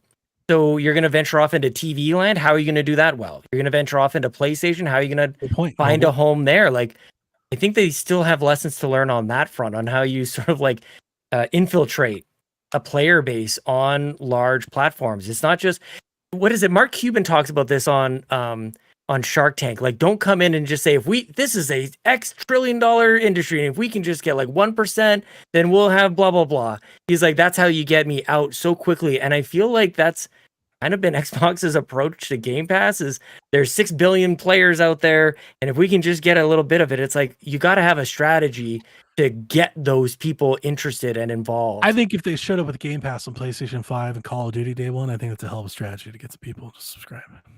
Yeah, you just got to sort out the rest of the mess, though. Yeah. That some of those games aren't on PlayStation. Yeah. The ones that are on, you know what I mean? Like, and that's the same, that's what I'm talking about with 100%. PC. It's not, it's a different offering on PC. That's why I've always thought the streaming app would be the first way in. You Sure. find a way to get the app on. Yeah. Then you're removing the technology part of Yeah, it, the then you're just box streaming. part of it. You're just Yeah. you're Netflix. But then you're Yeah. relying on unstable infrastructure in the United States. Sure, for most. to for try to some. play Call of Yeah, Duty and for on 1 now. gigabyte. Yeah, for not now. working. That For goes now, back yeah. to the Ethernet cable getting installed on the original But yeah, Xbox. I think Yeah, I think a firm commitment on timed exclusivity or the type of games that they would make multi-platform, I think is needed for Xbox customers. Yeah. Not just Yeah. fans, for customers. I think it's fair for customers to have that understanding of what to expect, to have clear-cut expectations. Right now we have No no doubt. expectations. No doubt. We Yeah. don't know what it could be. As my alarm goes off right Yeah, on time. for sure. You're gonna blow up. Yeah. Somebody fill 10 seconds here. Trying to mention 24, and now all of a sudden. Oh man, that's totally the timer. The very end of it, man. Yeah, it's interesting that these still like linger on. These questions still linger on. I would love to They're see. going to until they get answered. No, I don't think that they're wrong to be asked. I'm hung up on this PC thing and just going like this presentation today really was console centric. I'm sure there's a bunch that games that are coming to PC. Before today's conference or showcase from Xbox, I was wish listing literally hundreds of games on Steam. Same. This whole weekend to Same. me has been so PC centric that maybe that just suggests that it's even more difficult now more than ever for Xbox to make Well, I heard a this. landing there. I heard this. Not heard. Heard. Yeah, this is a YouTube video. It got recommended to me, and somebody said, "Okay, with the idea that like the Steam Deck hasn't sold tens of millions of consoles, right? So I understand that it's not like a console, but just bear with me. They keep making Steam Decks, right? They're just going to keep making them. You know, Steam Deck 2 and 4 and 6 and 8 and Steam Deck 12 or whatever. We're running into this place if Steam's hardware is, if their hardware plans is to keep iterating, we get into a place where the Steam Deck potentially catches up with console. And then the real question is, if you make these decisions solely based on exclusives, for both Xbox and PlayStation, they're wondering, what do we do about that? Because they're literally selling our games to sell their platform. And it makes you rethink, that idea made me rethink hardware in general, like in video gaming going forward. And like, maybe we do end up with hardware. And this is so crazy because it's very Xbox to be like really early on something. Maybe we do end up with hardware that could just run multiple launchers, like across the board. Like we can all kind of pick and grab all kinds of different configurations of hardware, but they all kind of have the same launchers and the same rollout. Because if they don't check the growth on PC and the Steam Deck, and that's exactly where we're headed to, where you could have a PlayStation 7 and an Xbox 9 next to a Steam Deck 4, and the Steam Deck 4 plays all of the exclusives from both of those things, but it's just as powerful in the same price. Like that's like the rails that we're on right now. If you fast forward a little bit, and like I don't think we're ever going to get there, because I think those console manufacturers probably realize that. They're probably making changes about that now. It's probably where some of that talk from Phil comes from. And when I viewed it like that, I was like, okay, now that makes a lot more sense. Like when you hear him talking about like, maybe we should put Steam and Epic on it, people are like, they're getting out of consoles.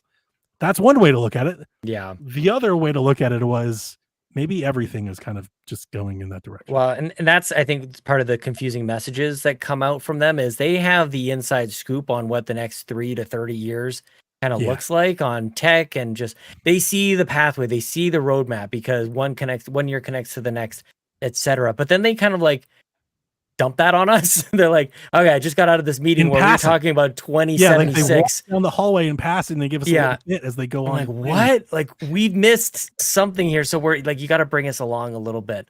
You know, it's interesting, like for me to hear so much of, you know, PC gaming is like where it's at as somebody who grew up as a PC gamer, and I only flipped over to Xbox because of how close it was to PC. It was the most powerful console, you know, back then in the PS2 and GameCube days. It's like, holy crap, I've never seen anything A like lot of this. games were late to PC, and now But I we're always actually felt like getting on advantage. the outs as a PC gamer. It was always Yeah. the cool kids who had the PlayStations and the Nintendos and all these things.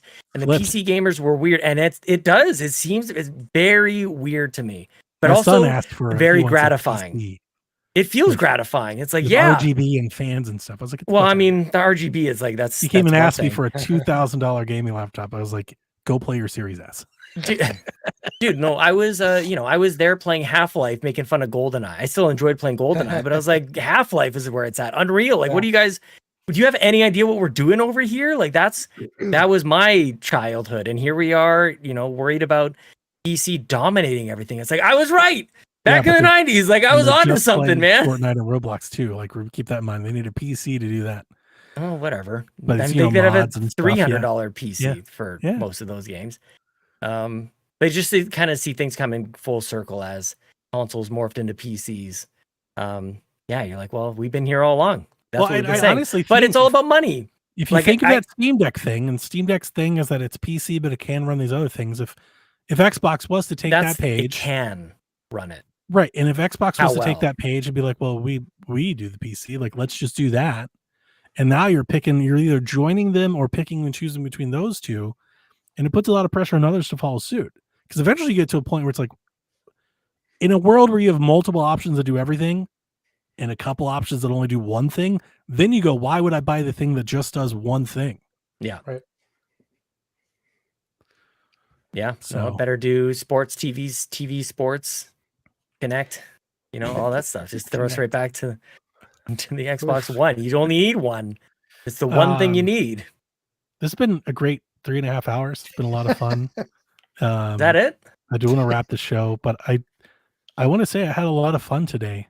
Not just in this podcast, just the showcase. Yeah. It was a lot of fun to be an Xbox fan today. Like, it definitely, like, they delivered on the promise of what they can be. They still have to deliver, right? I'm not over the moon because I'm still holding on. I'm still somewhat reserved. I was kind of going into the show this way. I'm almost protective. I'm like guarded. Yeah. You've been hurt.